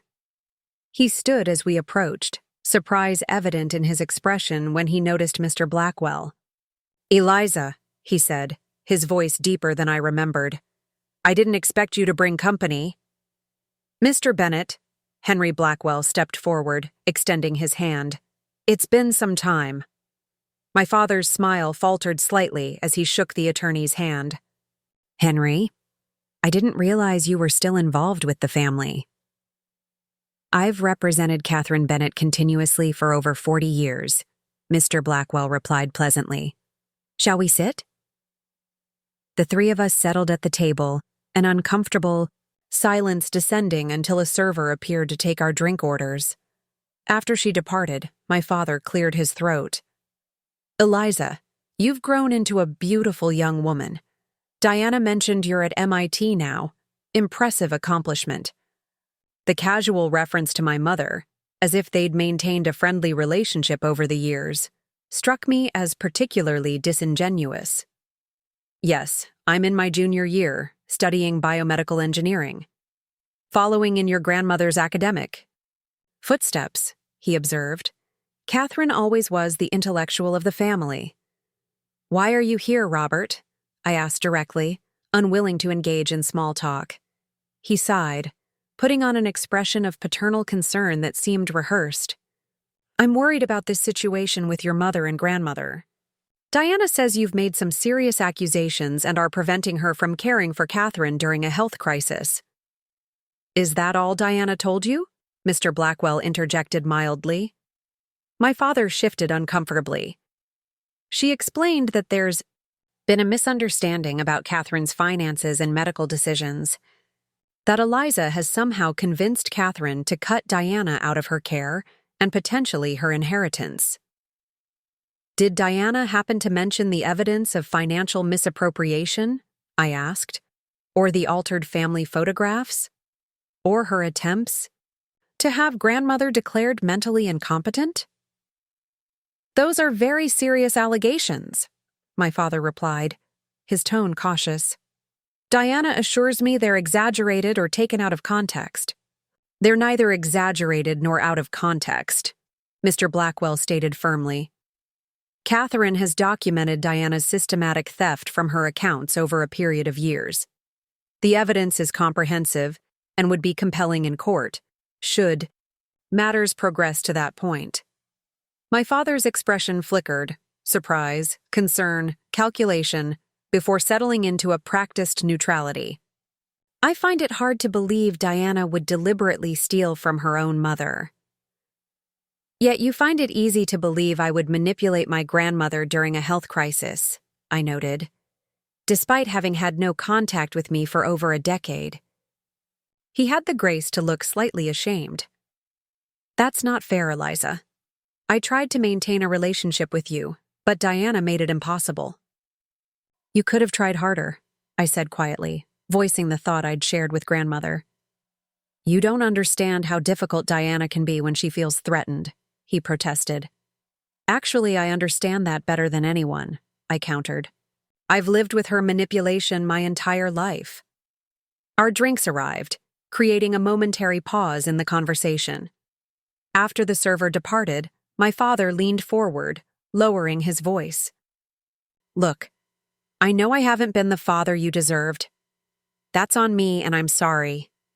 But I'm here now because I care about you and want to help resolve this situation before it destroys what's left of our family.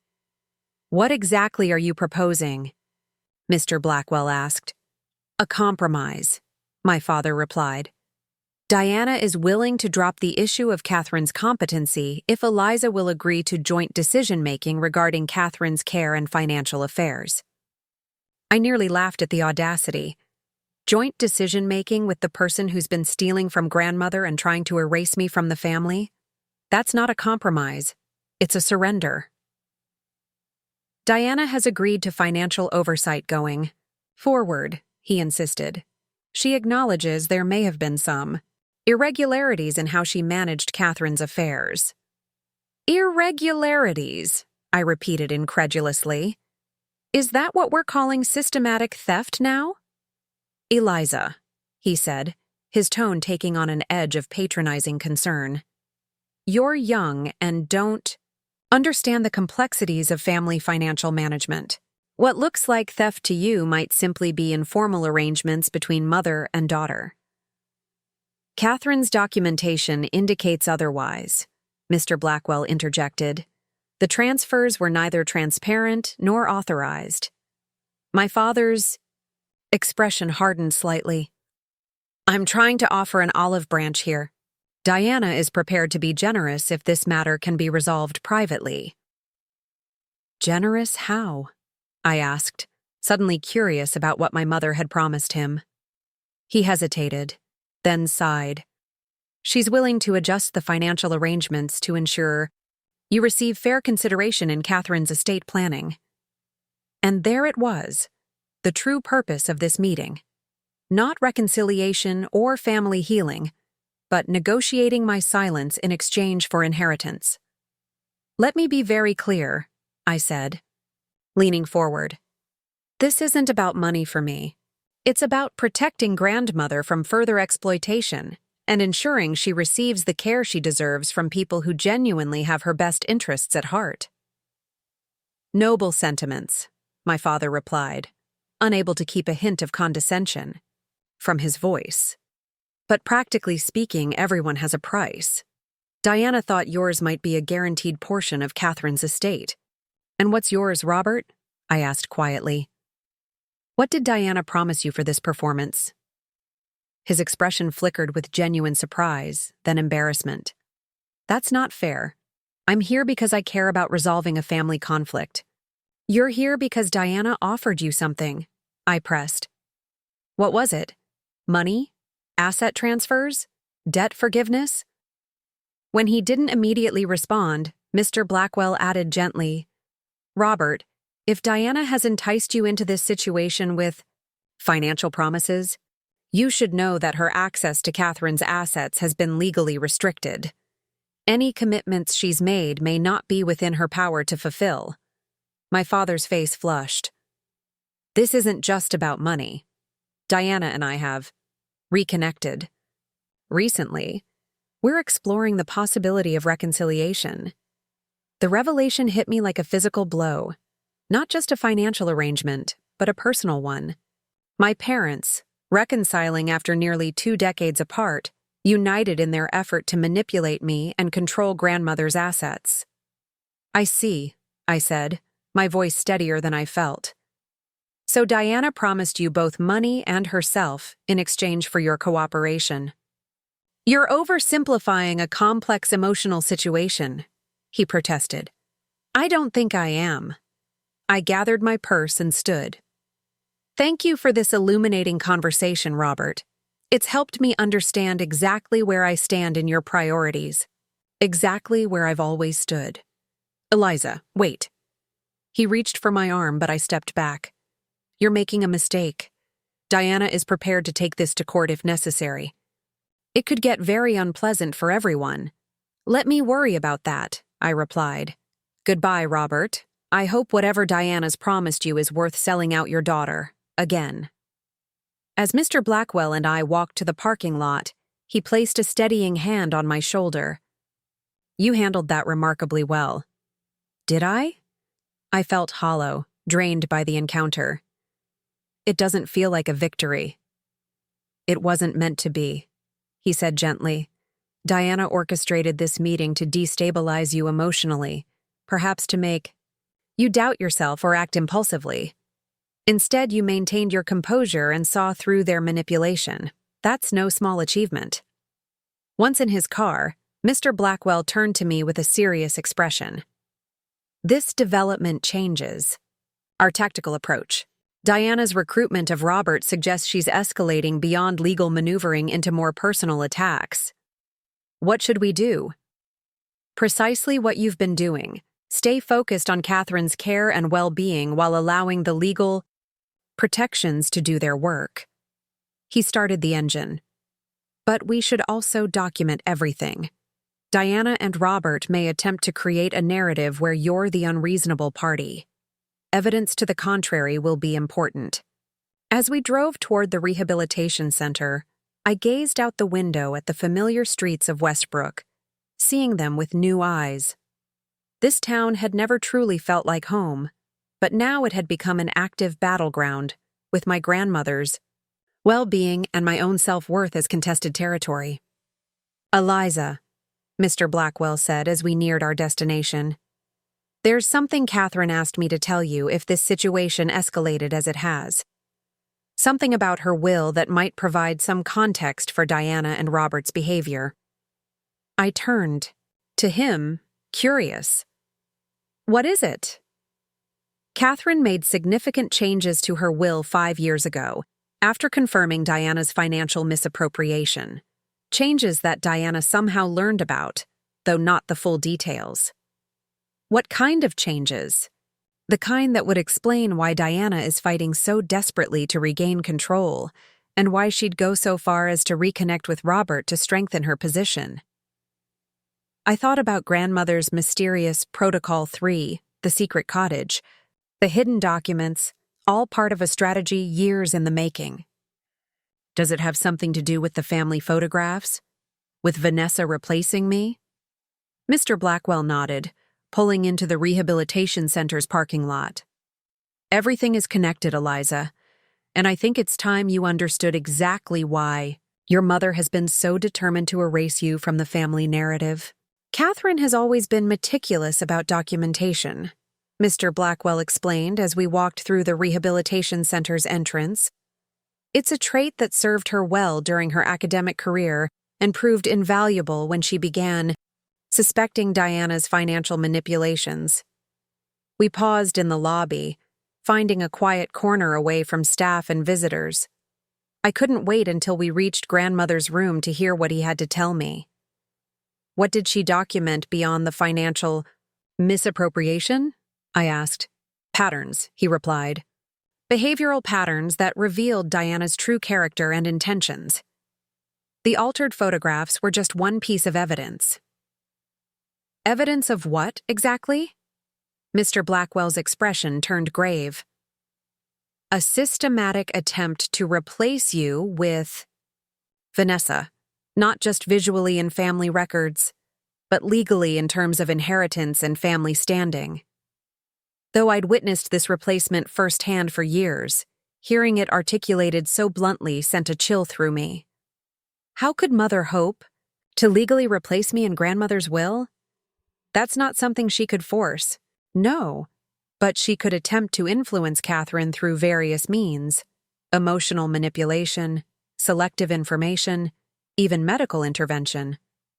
He hesitated. About 4 years ago, Diana began suggesting Catherine should update her will to reflect the new family structure. She presented it as a way to include Richard and Vanessa, but the documents she tried to get Catherine to sign would have substantially reduced your inheritance while elevating Vanessa's position. And grandmother refused? She did more. Then refuse, Mr. Blackwell said with a hint of admiration. She pretended to consider the changes while secretly documenting every manipulation attempt. Then she completely rewrote her will without Diana's knowledge. We resumed walking toward grandmother's room. What does the real will say? I asked. That's for Catherine to share with you, he replied. But I can tell you that it includes specific provisions based on her observations of Diana's behavior toward you over the years. Provisions that would explain Diana's desperate attempts to maintain the fiction that Vanessa has replaced you in the family structure. When we entered grandmother's room, she was sitting in a chair by the window, a physical therapy assistant helping her with hand exercises. Her face brightened when she saw us, but quickly turned serious when she noted our expressions. I take it the meeting with Robert didn't go well, she observed after the assistant left. About as expected, I replied, taking the seat across from her. He's working with Mother. They're apparently reconciling their relationship. Grandmother nodded, unsurprised. Diana always did know how to manipulate Robert. What did they propose? I explained my father's compromise offer, joint decision-making regarding her care and finances in exchange for dropping questions about competency. Predictable, grandmother said with a tired sigh. Diana never could accept losing control of anything she considered hers. She turned to Mr. Blackwell. I assume you've told Eliza it's time she knew the full story. I mentioned that your will might explain Diana's behavior, but left the details for you to share, he confirmed. Grandmother reached for my hand. Eliza, what I'm about to tell you may be difficult to hear, but you deserve to know the truth. Not just about my will, but about why Diana has been so determined to minimize your role in the family while elevating Vanessa's. I braced myself, squeezing her hand gently. I'm ready. It begins with your grandfather's family, she said. The Bennetts have a complex inheritance structure dating back generations. Certain assets, including the main house and several valuable investments, are governed by trust provisions that specify how property passes through the family line. I didn't know that, I said, surprised. Mother never mentioned any family trusts. She's aware of them, though not all the details, grandmother continued. What she does know is that the most valuable Bennett assets pass through direct bloodline descendants only.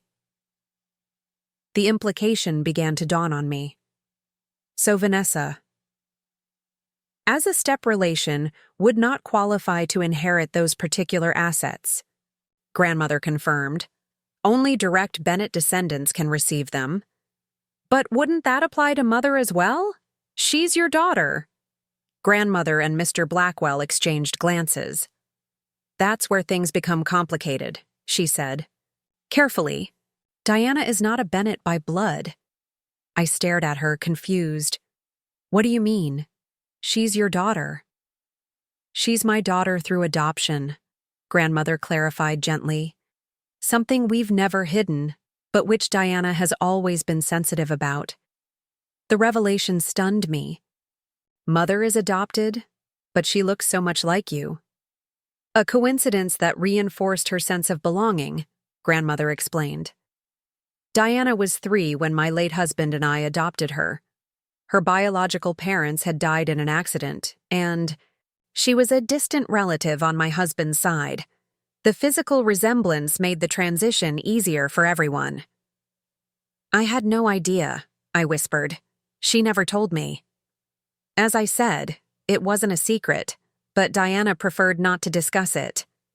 As she grew older, she became increasingly fixated on proving she was truly a Bennett, on belonging completely to our family line. But what does this have to do with me and Vanessa? Grandmother's expression softened. Everything, my dear. You see, you are the only direct blood descendant of the Bennett line. My husband was the last male Bennett, and while Diana is our daughter in every way that matters emotionally, the trust provisions are explicit about bloodlines. You, as my biological granddaughter through my husband's line, are the only one who can inherit certain family assets. The pieces began falling into place with devastating clarity. So when Mother married Richard and Vanessa became part of the family, Diana saw an opportunity, Mr. Blackwell continued. If she could somehow diminish your status in the family while elevating Vanessa's, she might find a way to challenge the inheritance provisions. The altered photographs, I murmured, understanding dawning. They weren't just about her preference for Vanessa. They were about creating a false historical record. Exactly, grandmother confirmed.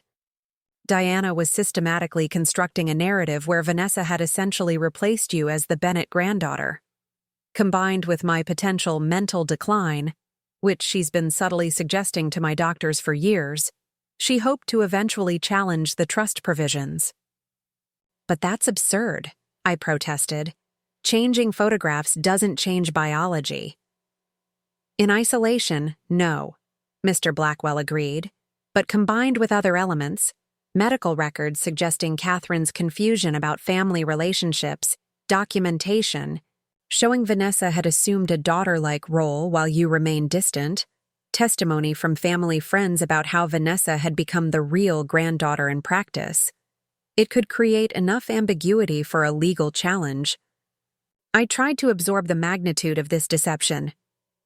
So, all these years, Mother's resentment toward me, her favoritism toward Vanessa, it wasn't just personality conflict or preference. It was a calculated strategy to change the inheritance structure. Diana's relationship with money and status has always been complicated, grandmother said sadly. Having grown up with the uncertainty of losing her first family, she developed an intense need for security and belonging. That manifested as an obsession with controlling family assets and maintaining social position. When did you realize what she was doing with the photographs and the replacement narrative? I had suspicions for years, but confirmation came about 5 years ago when I discovered she'd been systematically altering family records and photographs. Not just recent ones, but historical archives, removing you from family events, inserting Vanessa into moments that occurred before she even joined our family. The meticulous nature of my mother's deception was breathtaking. And that's when you created Protocol 3? Yes. I worked with Henry to document everything and restructure my will to protect both you and the family assets. Grandmother's expression grew determined. My new will not only confirms your position as the rightful Bennett heir, but includes specific provisions addressing Diana's manipulation attempts. What kind of provisions? I asked. Mr. Blackwell answered. The will explicitly references the altered photographs and financial misappropriation, establishing that Catherine was fully aware of Diana's actions. It includes a no contest clause that would disinherit anyone who challenges its terms. But most significantly, grandmother continued, it contains what legal experts call an ethical behavior clause. Diana's inheritance is conditional upon her demonstrating respect for family history and relationships, specifically, her treatment of you. I felt a strange mix of vindication and sadness. So if she continues trying to erase me from the family, she risks losing her entire inheritance, grandmother confirmed. The clause is carefully worded to require measurable behaviors, not just vague concepts like respect. It includes returning original family photographs to their unaltered state, acknowledging your position in the family and making financial restitution for misappropriated funds. What about Vanessa? I asked, suddenly concerned about my stepsister's position. Despite being manipulated as a pawn in my mother's schemes, she wasn't responsible for creating them. Vanessa is provided for separately, grandmother assured me. I bear no ill will toward her or Richard. They've been caught in Diana's machinations just as you have, though in different ways. I sat back, trying to process everything.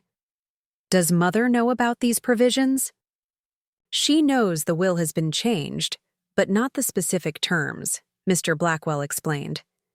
When she learned of the changes through a careless comment from my assistant several years ago, she began escalating her efforts to control Catherine's affairs, including the increased financial misappropriation, grandmother added. Diana's spending became more erratic and substantial after she realized I had revised my will. I believe she was attempting to secure as many assets as possible before any changes took effect. And now that you've had a stroke, she sees both urgency and opportunity, grandmother finished my thought. My health crisis creates a deadline for her plans, while potentially providing a basis for claiming I'm mentally incompetent. The complexity of the situation was overwhelming. My mother hadn't just been a difficult parent with a preference for my stepsister. She'd been orchestrating an elaborate scheme to fundamentally alter our family structure and inheritance patterns. The photographs weren't just painful emotional manipulations, they were elements in a legal strategy spanning years. What happens now? I asked, looking between grandmother and Mr. Blackwell. Now that Diana has escalated by bringing Robert into the situation, we need to be prepared for more aggressive tactics, Mr. Blackwell advised. She's likely to pursue the competency evaluation more forcefully and may attempt to challenge your healthcare proxy status. We should move forward with transferring me to the cottage after rehabilitation, grandmother added. Being in a space Diana can't access will provide both practical security and peace of mind. What about the family photographs, the originals that haven't been altered? Safely secured in a bank vault, Mr. Blackwell assured me, along with other documentation establishing the historical accuracy of family relationships. Grandmother suddenly looked tired, the conversation having clearly taxed her limited energy. There's one more thing you should know, Eliza. Something I've kept from everyone, including Henry, until now. Mr. Blackwell raised an eyebrow in surprise. When I first suspected what Diana was doing with the photographs, I installed a small camera in my study, grandmother continued. It captured numerous instances of her searching through my papers, removing family photographs, and in one particularly troubling incident, practicing my signature. You have video evidence. Mr. Blackwell asked, clearly stunned. Yes. The memory cards are in the same hidden compartment where Eliza found the portfolio, in a small envelope marked Research Notes. Grandmother turned to me. I didn't mention them earlier because I hoped we wouldn't need such definitive evidence against my own daughter. But given Diana's escalation and her recruitment of Robert, I believe we need every protection available. This changes our strategic position considerably, Mr. Blackwell noted. Video evidence of document tampering and attempted forgery would be compelling in any legal proceeding. I never wanted it to come to this, grandmother said softly. Despite everything, Diana is still my daughter. I've spent years hoping she would change, that she would recognize the damage her obsession with status and control was causing. The sorrow in her voice struck me deeply. For all my hurt and anger toward my mother, grandmother had experienced her own profound disappointment. Watching the daughter she'd raised become someone capable of such calculated manipulation. "Do you think she can still change?"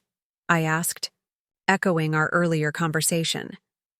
Grandmother looked out the window, her expression reflective. "People can surprise us, Eliza. But meaningful change requires first acknowledging the need for it. Diana is still firmly entrenched in denial and justification. Should I retrieve the memory cards?" "Yes," she decided after a moment. "But let's hope we never need to use them. There's a difference between protecting ourselves and seeking retribution." As our conversation concluded, a therapy assistant arrived to take grandmother to her afternoon physical therapy session. I promised to return the next day after retrieving the memory cards from the hidden compartment. Walking Mr. Blackwell to his car, I felt both clarified and burdened by the revelations. All this time, I thought Mother's treatment of me was because of some fundamental deficiency in who I am, I admitted. That I wasn't pretty enough, social enough, perfect enough to earn her love. A common misunderstanding among children of narcissistic parents, he observed gently. They internalize the parent's behavior as reflection of their worth, when it's actually a manifestation of the parent's own brokenness. How do I move forward with this knowledge? It explains so much, but it doesn't heal the damage. Healing comes gradually, with understanding and proper boundaries, he advised. For now, focus on what Catherine needs and on protecting yourself from further manipulation. The rest will unfold in its own time. As I watched him drive away, I felt a strange mixture of grief and liberation. The truth about my mother's schemes had finally been revealed, but with it came the painful certainty that the mother I'd always hoped for, one who would love me unconditionally and see me clearly, had never existed, and likely never would. Yet there was also freedom in that truth. The weight of constantly trying to earn her approval, of questioning my own worth based on her treatment, could finally be set down. I was not deficient or unlovable. I was, quite simply, an obstacle to her ambitions, one she had tried to systematically remove from the family narrative. As I walked to my car, my phone buzzed with a text from an unknown number. "We need to talk alone. Vanessa." I stared at the message, uncertain how to respond. Vanessa had seemed genuinely confused during her hospital visit, caught between loyalty to my mother and dawning awareness of the manipulation surrounding her. But was this message truly from her, or another of my mother's tactics? After a moment's hesitation, I replied, "How do I know this is really Vanessa?" The response came quickly. "I'm wearing your blue MIT sweatshirt right now, the one you left in your closet last year. It still smells like your lavender detergent." The detail was convincing. Specific enough that it wouldn't be something my mother would think to include in a fake message. I texted back, "When and where?" "Lakeside Park, by the old boathouse." 30 minutes? I checked the time. It was nearly 4 p.m., giving me enough daylight for a safe meeting in a public place. I'll be there. Lakeside Park had been a sanctuary during my high school years, far enough from our neighborhood that I rarely encountered classmates or family friends, but close enough to reach by bike. The boathouse, a weathered wooden structure rarely used except during summer months, offered privacy without isolation. I arrived first, parking in the small lot and walking down to the lakeshore. The November afternoon was chilly, the sun already beginning its early winter descent. I zipped my jacket higher, watching my breath form small clouds in the cold air. The crunch of gravel announced Vanessa's arrival. She approached slowly, wearing my MIT sweatshirt as promised, her expression uncertain. Without the carefully applied makeup she typically wore, she looked younger and more vulnerable. Thanks for coming, she said, stopping a few feet away. Your text was intriguing, I replied neutrally. Vanessa glanced around nervously. I didn't tell anyone I was meeting. You, not even my dad. Why the secrecy? Because Diana wouldn't want me talking to you directly. She wrapped her arms around herself. Whether from cold or discomfort, I couldn't tell. Things have gotten really weird at home since your grandmother's stroke. Weird how? Diana's been acting erratic, going through Catherine's things, making late-night phone calls, drinking more than usual. Vanessa hesitated. Last night I overheard her arguing with your father. She promised him money she doesn't have access to, and when he pointed that out, she said it wouldn't matter once the old woman is declared incompetent. A chill that had nothing to do with the weather ran through me. She referred to grandmother as the old woman? Vanessa nodded. She didn't know I was listening. It was ugly. Not the Diana she presents to everyone else. We began walking along the lakeshore, our footsteps synchronizing naturally. Why are you telling me this? I asked. You've always been loyal to my mother. Have I had a choice? Her question carried a weight of realization. Since Mom died when I was 12, Diana has been the only mother figure in my life. Dad was so relieved when she took an interest in me, made me feel welcome in your family.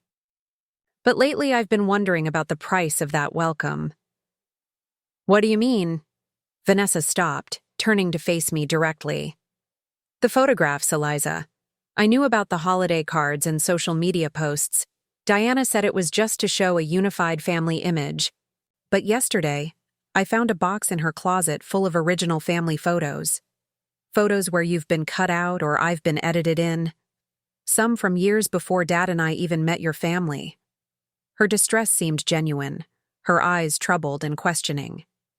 There's one picture, you and Catherine at some science fair. You're holding a trophy, but Diana altered it to put my face over yours. Why would she do that? The question hung between us, weighted with years of complex family dynamics. How much did Vanessa know about the Bennett inheritance structure?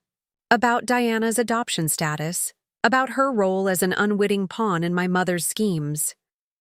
It's complicated, I said carefully.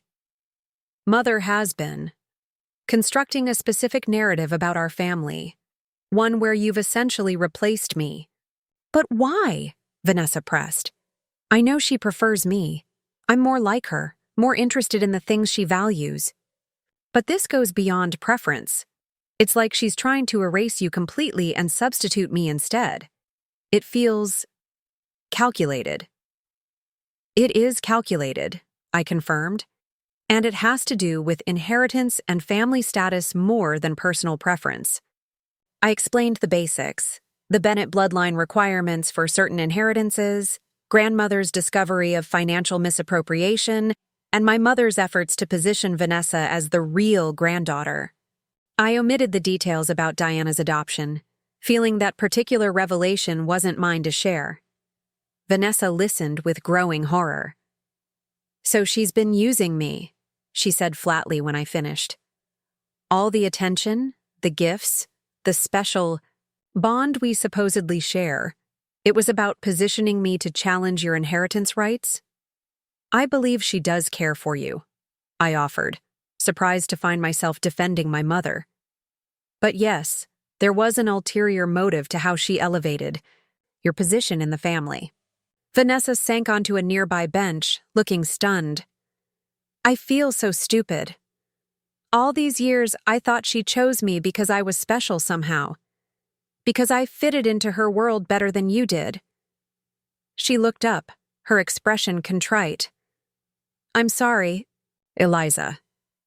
I enjoyed being the favorite. I liked feeling chosen, especially after losing my mom. I never questioned why Diana treated you the way she did. You were a child when your mother died and our parents married, I said gently. You needed a mother figure, and Diana offered that. You couldn't have known about her deeper motivations. But I participated, Vanessa insisted. I wore your necklace knowing it upset you. I accepted being photoshopped into your childhood memories. I let her isolate you from family events without questioning it. She ran her hands through her hair in frustration. I was complicit, even if I didn't understand the full picture. Her self-awareness surprised me. I'd spent so many years viewing Vanessa as an extension of my mother, willing participant in my erasure, happy beneficiary of my exclusion, that I'd never considered she might be another victim of Diana's manipulation. What changed? I asked. Why are you telling me this now? Last night, after I overheard Diana and your father arguing, I found her in Catherine's study going through the desk drawers. When I asked what she was looking for, she said, evidence of mental decline that could help establish a case for guardianship. Vanessa's voice dropped lower. She asked me if I would be willing to testify that I'd noticed Catherine seeming confused about who I was, mistaking me for you sometimes. And would you? I asked, suddenly concerned. No, Vanessa said firmly. That would be a lie. Catherine has always been completely clear about who everyone is. Besides, she hesitated. I don't want to be part of hurting your grandmother. She's always been kind to me, even when she clearly saw through what Diana was doing.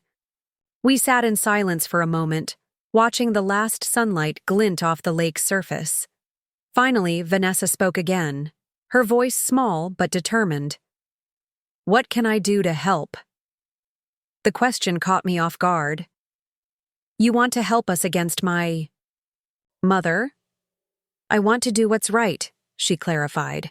Diana's behavior is, it's not okay, Eliza, using me to replace you, stealing from Catherine, trying to manipulate medical and legal processes. It's wrong. I don't want to be part of it anymore. I considered her offer carefully. It could put you in a difficult position. You still live in the house with her and Richard. I know, but I can't just pretend I don't see what's happening now. She straightened her shoulders. Besides, I'm 20 years old. I can move out if things get too uncomfortable. Where would you go? I've been saving from my modeling jobs. Not enough for anything fancy, but I could get a small apartment, if necessary. She gave a wry smile. Diana doesn't know about my separate bank account. She thinks all my earnings go into the account she helped set up. Another small act of independence from someone I'd assumed was entirely under my mother's influence. Perhaps I'd underestimated Vanessa as much as my mother had underestimated me. If you're serious about helping, I said, making a decision, there's something specific you could do. I explained about the memory cards grandmother had mentioned, the video evidence hidden in the secret compartment of her desk. I need to retrieve them, but Diana might be watching the house now, especially after my visit yesterday. I could get them for you, Vanessa offered immediately. Diana won't suspect me of looking for anything important. She thinks I'm completely on her side. Are you sure? If she caught you? I'll be careful, Vanessa promised. And I'm a better actress than Diana gives me credit for. All those modeling jobs have taught me something about performing convincingly. We developed a plan. Vanessa would return home and find an opportunity to access grandmother's desk when the house was quiet. Once she retrieved the memory cards, she would text me to arrange another meeting. There's one more thing you should know, I said as we prepared to leave. Grandmother has made arrangements to move to a different property after rehabilitation. She won't be returning to the family home. Vanessa nodded, unsurprised. I wouldn't either if I were her. She hesitated. What will happen to the house? It's Catherine's property, isn't it? Yes. It belongs to grandmother. I don't know what her long-term plans are for it.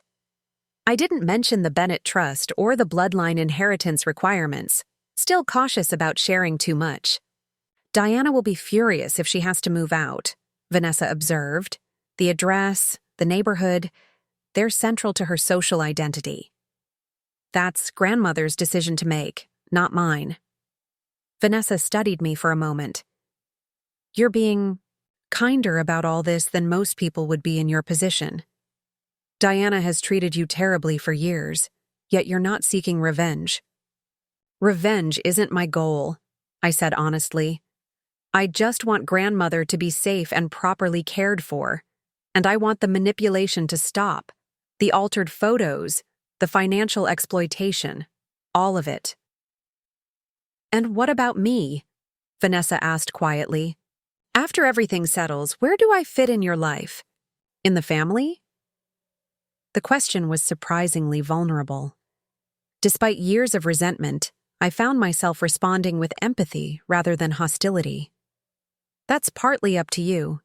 We've both been manipulated by my mother, just in different ways.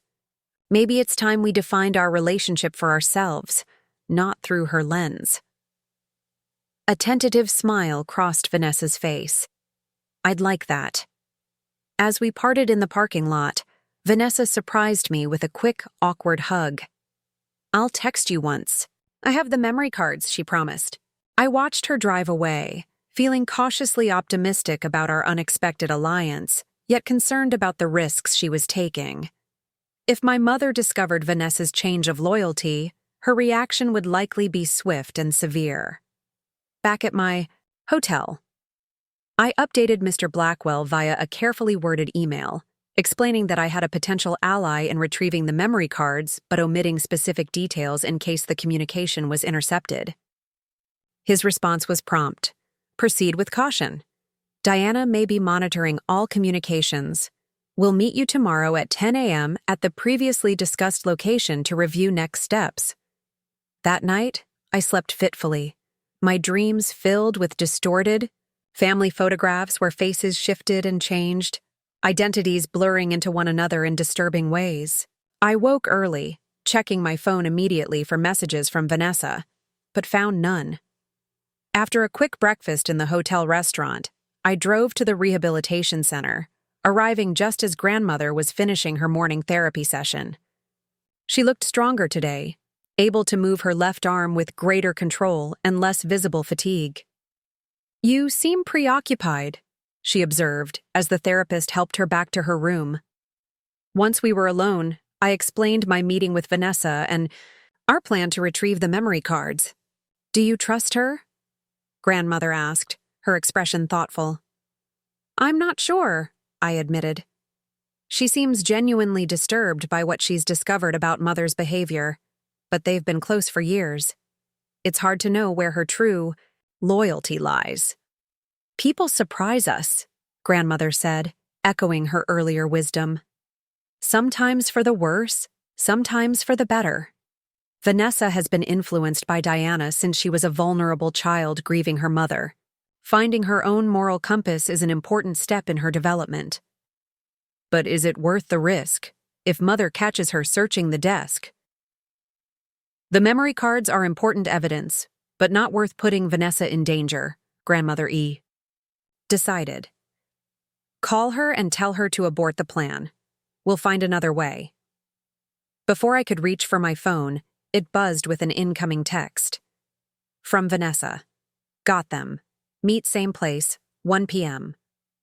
I showed Grandmother the message, relief and concern, mingling in equal measure. She already did it. Then you need to meet her as planned, Grandmother said. But be careful, Eliza. Diana won't react well to discovering she's losing control of both her narrative and her allies.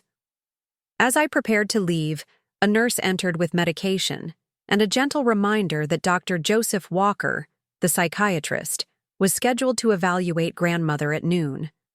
I never agreed to a psychiatric evaluation, Grandmother said firmly. The nurse looked confused. It's on the schedule, ordered by... She checked her tablet. Dr. Powell, your son-in-law?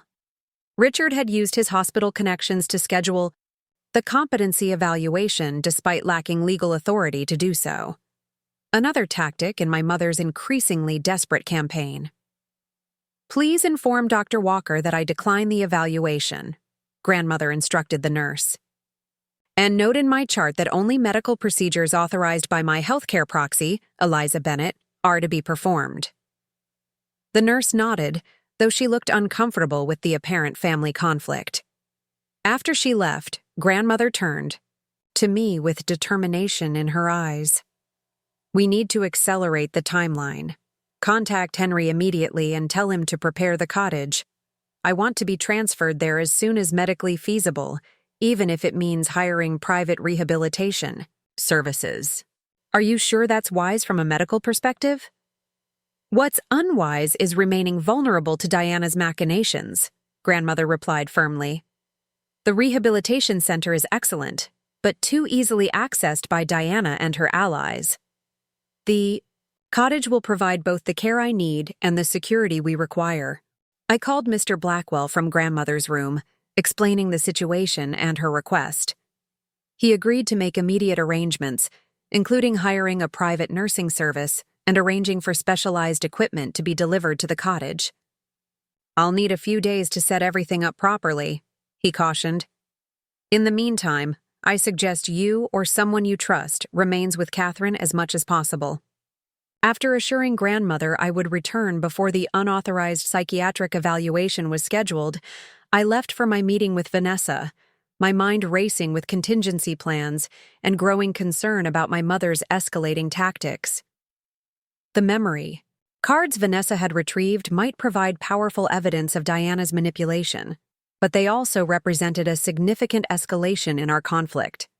Once my mother discovered they were missing, she would realize the extent of Grandmother's documentation of her activities, and her response would likely be both immediate and extreme. The old boathouse came into view as I approached our meeting. Spot. Its weathered wood reflecting decades of lakeside storms and summer sun. Vanessa was already there, sitting on a bench overlooking the water, her posture tense and alert. When she saw me, she stood quickly. I think Diana might suspect something, she said without preamble. She was asking strange questions this morning about whether I'd been in Catherine's rooms. Did she see you with the memory cards? No, I was careful.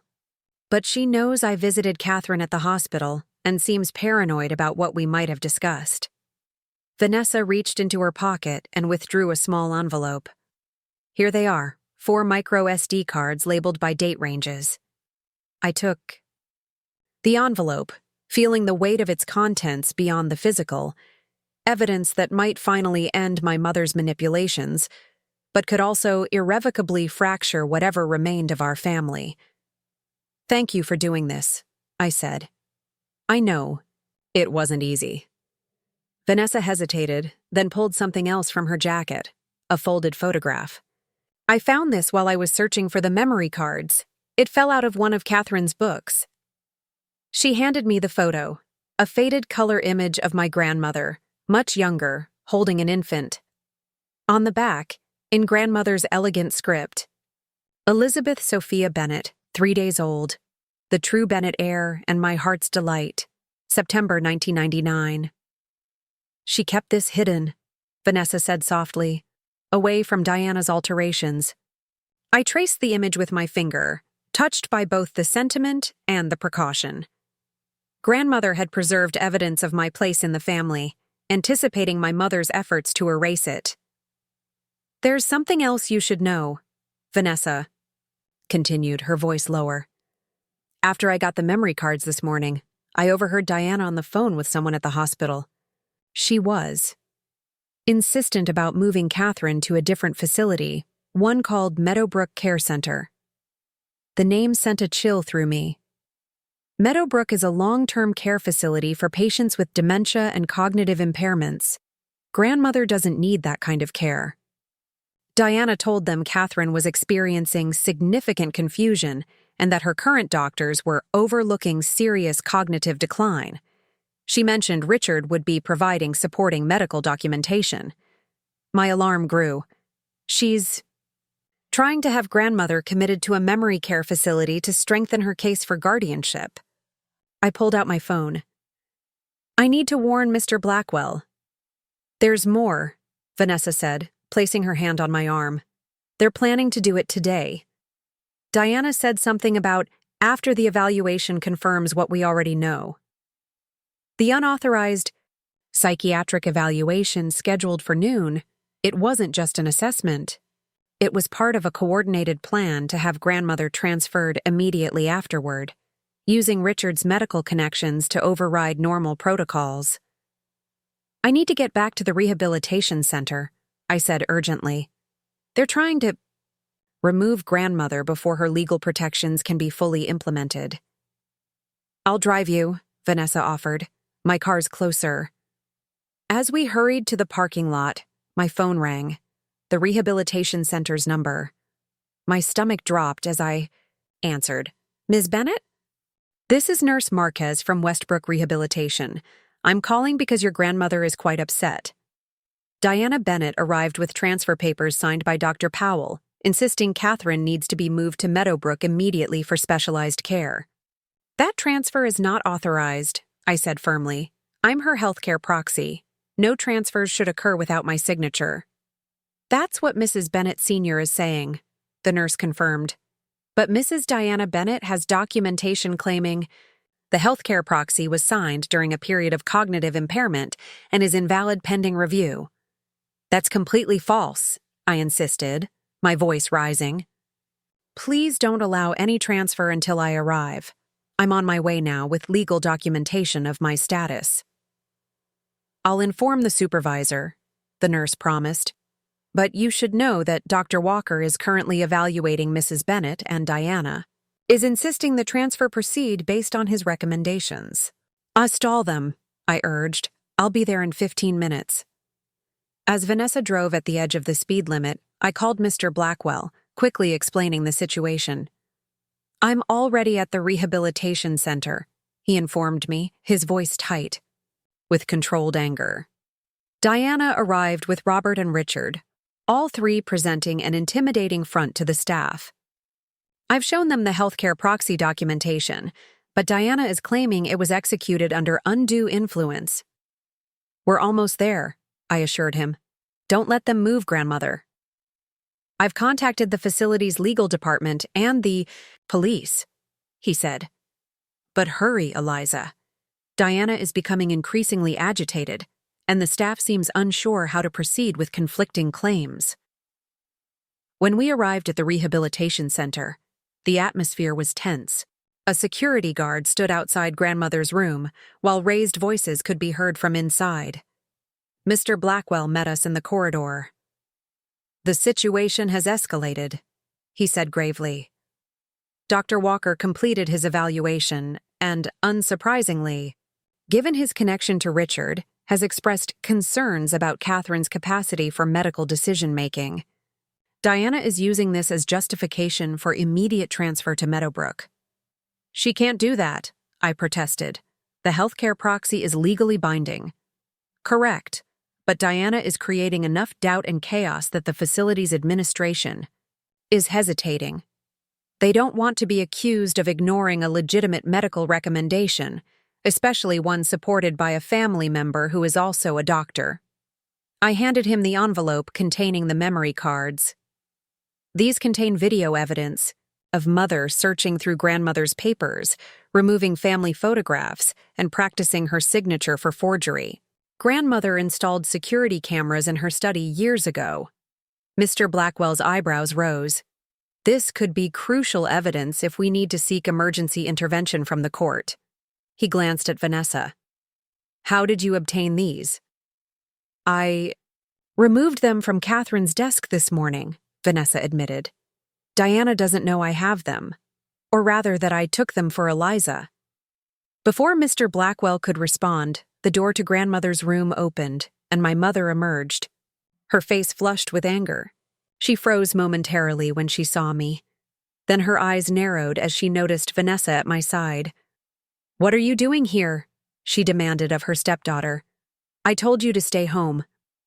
"I came to help Eliza," Vanessa replied, her voice steady, despite her obvious nervousness. "What you're doing is wrong, Diana." My mother's expression shifted from surprise to cold fury. "I see. You've chosen sides against your own family." "I've chosen what's right," Vanessa countered. "Catherine doesn't need to be in a memory care facility. You're trying to have her declared incompetent so you can control her money."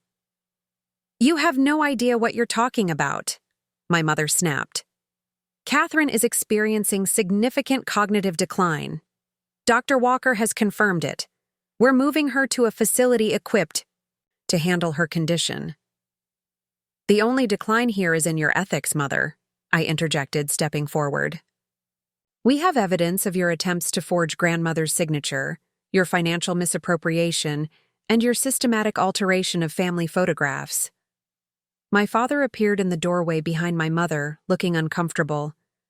Diana, perhaps we should discuss this privately.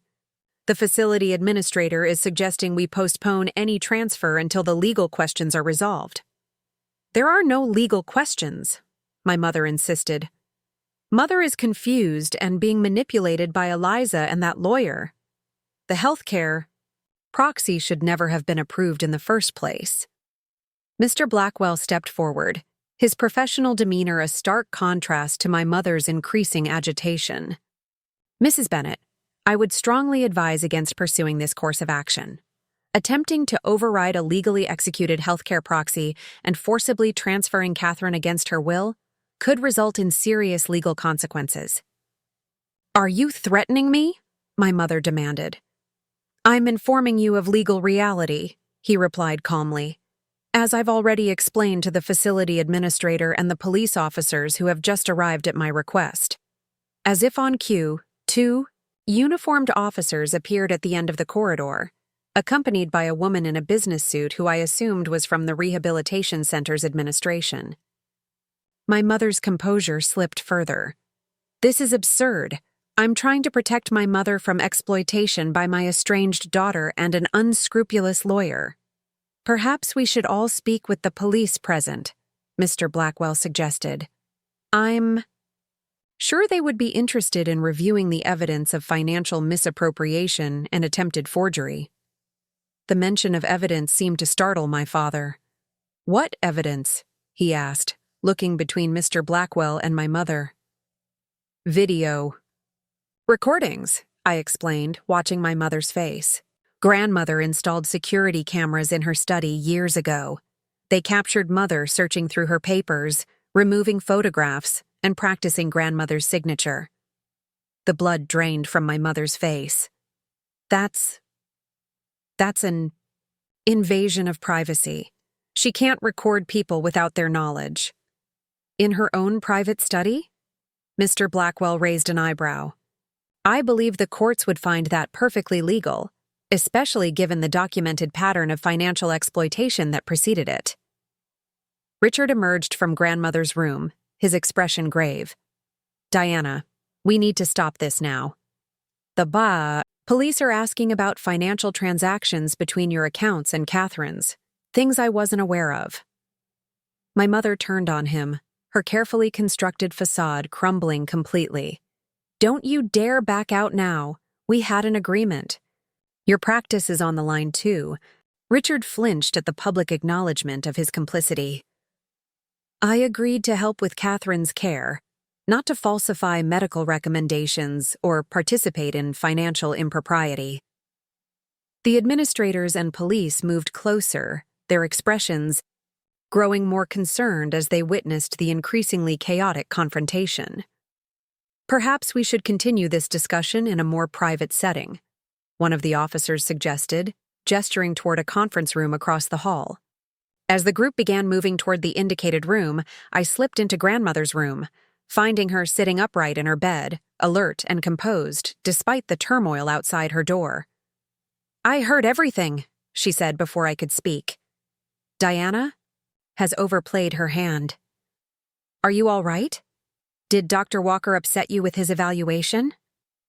Grandmother smiled grimly. Dr. Walker made the mistake of assuming I'm a frail old woman easily intimidated by medical jargon. I recorded our entire conversation on my phone. Another piece of evidence showing his evaluation was neither thorough nor objective. I shook my head in admiration. You've been 3 steps ahead of Mother this entire time. Not always, she admitted, but I learned from my mistakes. Diana's behavior has been escalating for years. I simply prepared accordingly. We were interrupted by Mr. Blackwell, who entered looking both relieved and grave. The immediate crisis has been averted. The facility has confirmed they will not authorize any transfer without Eliza's approval as healthcare proxy. The police have taken preliminary statements regarding the financial irregularities and have requested formal documentation. And Diana? Grandmother asked, currently giving a rather incoherent statement to the officers, alternating between denial, justification, and accusations against you and Eliza. He sat in the visitor's chair, suddenly looking his age. Catherine, this has moved beyond family conflict into potential criminal territory. The officers are discussing possible charges of attempted elder abuse, financial exploitation, and conspiracy to commit fraud. Grandmother closed her eyes briefly, a flicker of pain crossing her features. I never wanted this to reach such extremes. Despite everything, she is still my daughter. What happens now? I asked quietly. That depends partly on you and Catherine, Mr. Blackwell replied. As the victims of Diana's actions, your willingness to press charges will significantly influence the legal proceedings. Grandmother and I exchanged glances, a silent communication passing between us. The weight of family bonds against the need for accountability, the pain of betrayal against the possibility of redemption. I don't want Mother to go to prison, I said finally, but I do want the manipulation to stop, completely and permanently. I agree, Grandmother said. Legal consequences may be necessary, but they should be focused on protection and rehabilitation rather than punishment alone. Mr. Blackwell nodded. I'll communicate that perspective to the authorities. In the meantime, I've expedited arrangements for the cottage. We can have you transferred there tomorrow, with full-time nursing care and security measures in place. After he left to speak with the police, Vanessa entered hesitantly. Is it okay if I come in? Grandmother extended her hand. Of course, dear. You've shown remarkable courage today. Vanessa approached the bed, her eyes red-rimmed from suppressed tears. I'm so sorry for my part in all this.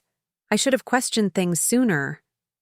You were a child when Diana began manipulating you, Grandmother said gently. Recognizing the truth now and choosing to act on it shows significant moral strength. What will happen to my dad? Vanessa asked, her voice small. He was involved in this too. Richard's role appears less central than Diana's, I observed. He followed her lead rather than initiating the deception. That doesn't excuse his actions, Grandmother noted, but it may affect how the authorities view his culpability. We sat together in thoughtful silence until a soft knock at the door announced the arrival of one of the police officers, requesting formal statements from each of us. The process was exhausting but necessary, the officer taking detailed notes about the altered photographs, financial discrepancies, and Diana's escalating attempts to have Grandmother declared incompetent. By evening, a temporary resolution had been reached. Diana was released but ordered to have no contact with Grandmother pending further investigation. Robert had slipped away during the confusion, unwilling to face potential legal scrutiny. Richard, seemingly shaken by the exposure of Diana's schemes, had returned to the family home alone. As visiting hours ended, I prepared to leave for my hotel, promising to return early the next morning for Grandmother's transfer to the cottage. What about you? I asked Vanessa, who had remained supportive throughout the grueling day. Will you be okay going back to the house with Richard? She shook her head. I can't go back there tonight. Diana will be furious about my betrayal. I called a friend who has a spare room. You could stay with me at the hotel, I offered impulsively. They have double rooms. Vanessa looked surprised, then grateful. Are you sure? Yes, I said, finding I genuinely meant it. We've both been manipulated by my mother for years. Maybe it's time we supported each other instead. That night, in the neutral territory of a hotel room, Vanessa and I talked for hours about our childhoods, our perceptions of each other, the subtle and not-so-subtle ways Diana had driven wedges between us. We discovered shared interests beyond the superficial differences my mother had always emphasized, and found ourselves laughing over absurd memories despite the seriousness of our situation. "I always thought you were so lucky," Vanessa admitted, as our conversation wound down. "To have this amazing grandmother who believed in you completely, to be so smart and focused, to know exactly who you are. And I envied your social ease," I confessed. "The way you could walk into a room and immediately connect with people. How you seemed to effortlessly earn Mother's approval when I could never manage it." "Nothing about Diana's approval is effortless," Vanessa said with newfound wisdom. "It always comes with strings and conditions. I was just willing to meet those conditions because I so desperately wanted a mother after losing mine." The next morning, we arrived at the rehabilitation center to find grandmother already dressed and prepared for transfer, her few personal belongings packed neatly in the overnight bag I'd brought days earlier. "The cottage is ready," Mr. Blackwell announced when he joined us. "Private nursing staff, security system, and all necessary medical equipment in place. The rehabilitation center has approved outpatient therapy services." As we helped grandmother into the transport van, a familiar car pulled into the parking lot. My mother emerged, ignoring the restraining order that prohibited her from approaching grandmother. "Mother," she called, hurrying toward us. "You can't seriously be leaving. We need to talk about this as a family." Mr. Blackwell stepped between them. "Mrs. Bennett, you've been ordered to have no contact with Catherine. Please don't force." "Me to call the police!" My mother's gaze swept past him, fixing on me with cold fury, then shifting to Vanessa with naked betrayal. "So this is how it ends? My own family conspiring against me?" "This isn't a conspiracy, Diana," grandmother said wearily. "It's the natural consequence of years of manipulation and deception. You created this situation through your own actions." "I was protecting our family legacy," my mother insisted. "Everything I did was to preserve what we've built, what we stand for in this community." "No," I said quietly. "You were protecting your image and your access to money that wasn't yours. The family you claim to value so highly was just a tool for your ambitions." My mother's composed mask slipped completely, revealing the desperate woman beneath. "You have no idea what I've sacrificed, the humiliations I've endured. I deserve to be recognized as a true Bennett, not just some charity case they took in. Out of obligation!" Her words hung in the air, the raw pain of her adoption status finally exposed. Vanessa looked confused, while grandmother's expression softened with a complex mixture of compassion and resolve. "Diana," grandmother said gently, "you were never a charity case. We chose you, loved you as our own. The Bennett name was freely given to you with all the love parents have for their child. That you could never accept that love as sufficient, that you needed to control and manipulate to feel secure. That's the tragedy here." My mother seemed to deflate, the righteous indignation draining away to reveal something more vulnerable. For a brief moment, I glimpsed the wounded child beneath the calculating adult, the little girl who had lost her first family and never quite believed in the permanence of her second. "The cottage has a second bedroom," grandmother said unexpectedly. "If you're willing to respect boundaries and engage in family therapy, there might eventually be a path forward for reconciliation. Not immediately, but perhaps in time." My mother stared at her, clearly caught off guard by the offer.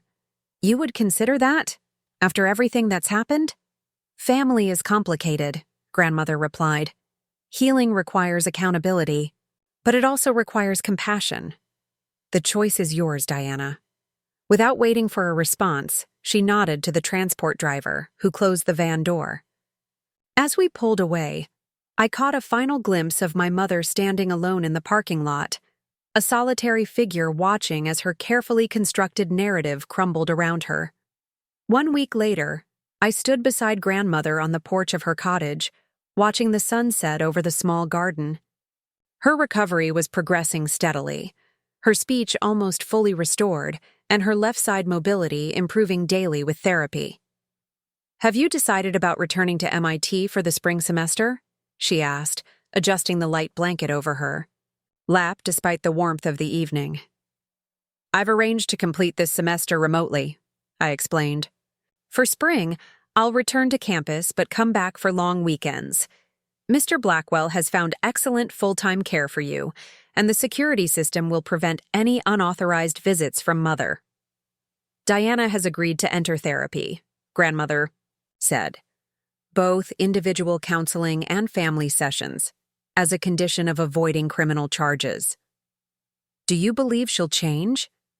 Grandmother considered this thoughtfully. People can surprise us, Eliza. Diana's issues are deeply rooted in early trauma and insecurity. Real change will require her to confront painful truths about herself and her behavior. It won't be quick or easy. And the family photographs, the ones she altered? Henry is working with a digital restoration specialist to recover the originals from various sources. She reached for my hand. Our history cannot be erased, Eliza, no matter how skillfully someone manipulates the evidence. The truth remains the truth. As if summoned by our conversation, my phone chimed with a message from Vanessa, who had moved into a small apartment near her community college. Found more original photos in Dad's old albums. Coming by tomorrow to show you both. Also bringing that blackberry cobbler Catherine likes. I showed Grandmother the message with a smile. Vanessa has been surprisingly thoughtful during all this. Not so surprising, Grandmother observed. Once freed from Diana's influence, she's discovering who she truly is, just as you did years ago despite Diana's attempts to diminish you. The following afternoon, as Vanessa shared her discovered photographs and Grandmother told stories of the moments they captured, I reflected on the strange journey that had brought us to this point. The family portrayed in my mother's carefully edited photographs had never existed, a fiction created to serve her needs and ambitions. Yet here, in this cottage, something authentic was emerging. A relationship between Grandmother, Vanessa, and me based on truth rather than manipulation, on genuine connection rather than calculated performance. It wasn't the perfect family from the holiday cards, with coordinated outfits and manufactured smiles. It was messier, more complicated, but fundamentally real. 2 months later, as winter yielded to early spring, Mr. Blackwell called with news. The forensic accountant has completed the review of Catherine's finances. As expected, Diana's misappropriation was extensive. What happens now? I asked. The trust will require restitution, but Catherine has requested it be structured as a long-term repayment plan rather than immediate legal action. Diana has agreed to the terms. After we hung up, I joined Grandmother in the garden, where she was supervising the planting of new rose bushes from her wheelchair. Mr. Blackwell called about Mother's financial restitution, I told her. She nodded, unsurprised. Diana called yesterday to discuss it. She seemed different. More subdued, less defensive. Do you think it's genuine, or just another performance?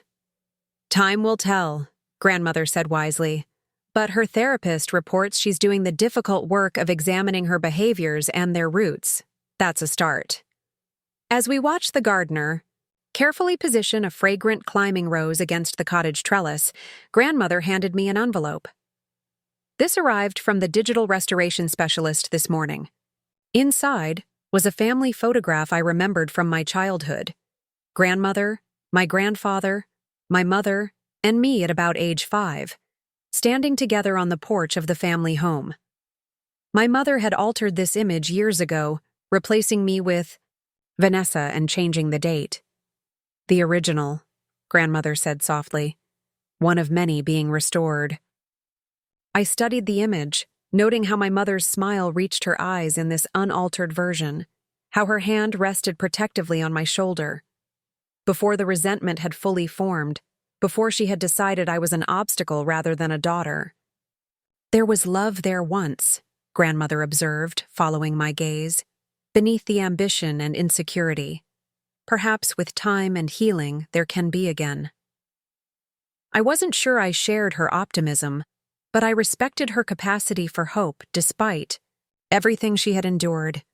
That evening, I received an unexpected text from my mother, the first direct communication since the confrontation at the rehabilitation center. I found some of your research papers from MIT online. Your work on targeted drug delivery systems is impressive. I didn't understand much of it, but I'm proud of what you've accomplished. The message was awkward, tentative, not the polished performance of the mother who had systematically erased me from family photographs. But perhaps that was the point. Maybe real connection could only begin when the perfect images were set aside, allowing the complicated, imperfect truth to emerge. I thought carefully before responding. Thank you. That means more than you might realize. It was a small step, uncertain and fragile. But like the newly planted roses in grandmother's garden, sometimes growth begins not with grand gestures, but with the quiet, persistent push toward light after a long, dark winter. Up next, you've got 2 more standout stories right on your screen. If this one hit the mark, you won't want to pass these up. Just click and check them out. And don't forget to subscribe and turn on the notification bell so you don't miss any upload from us.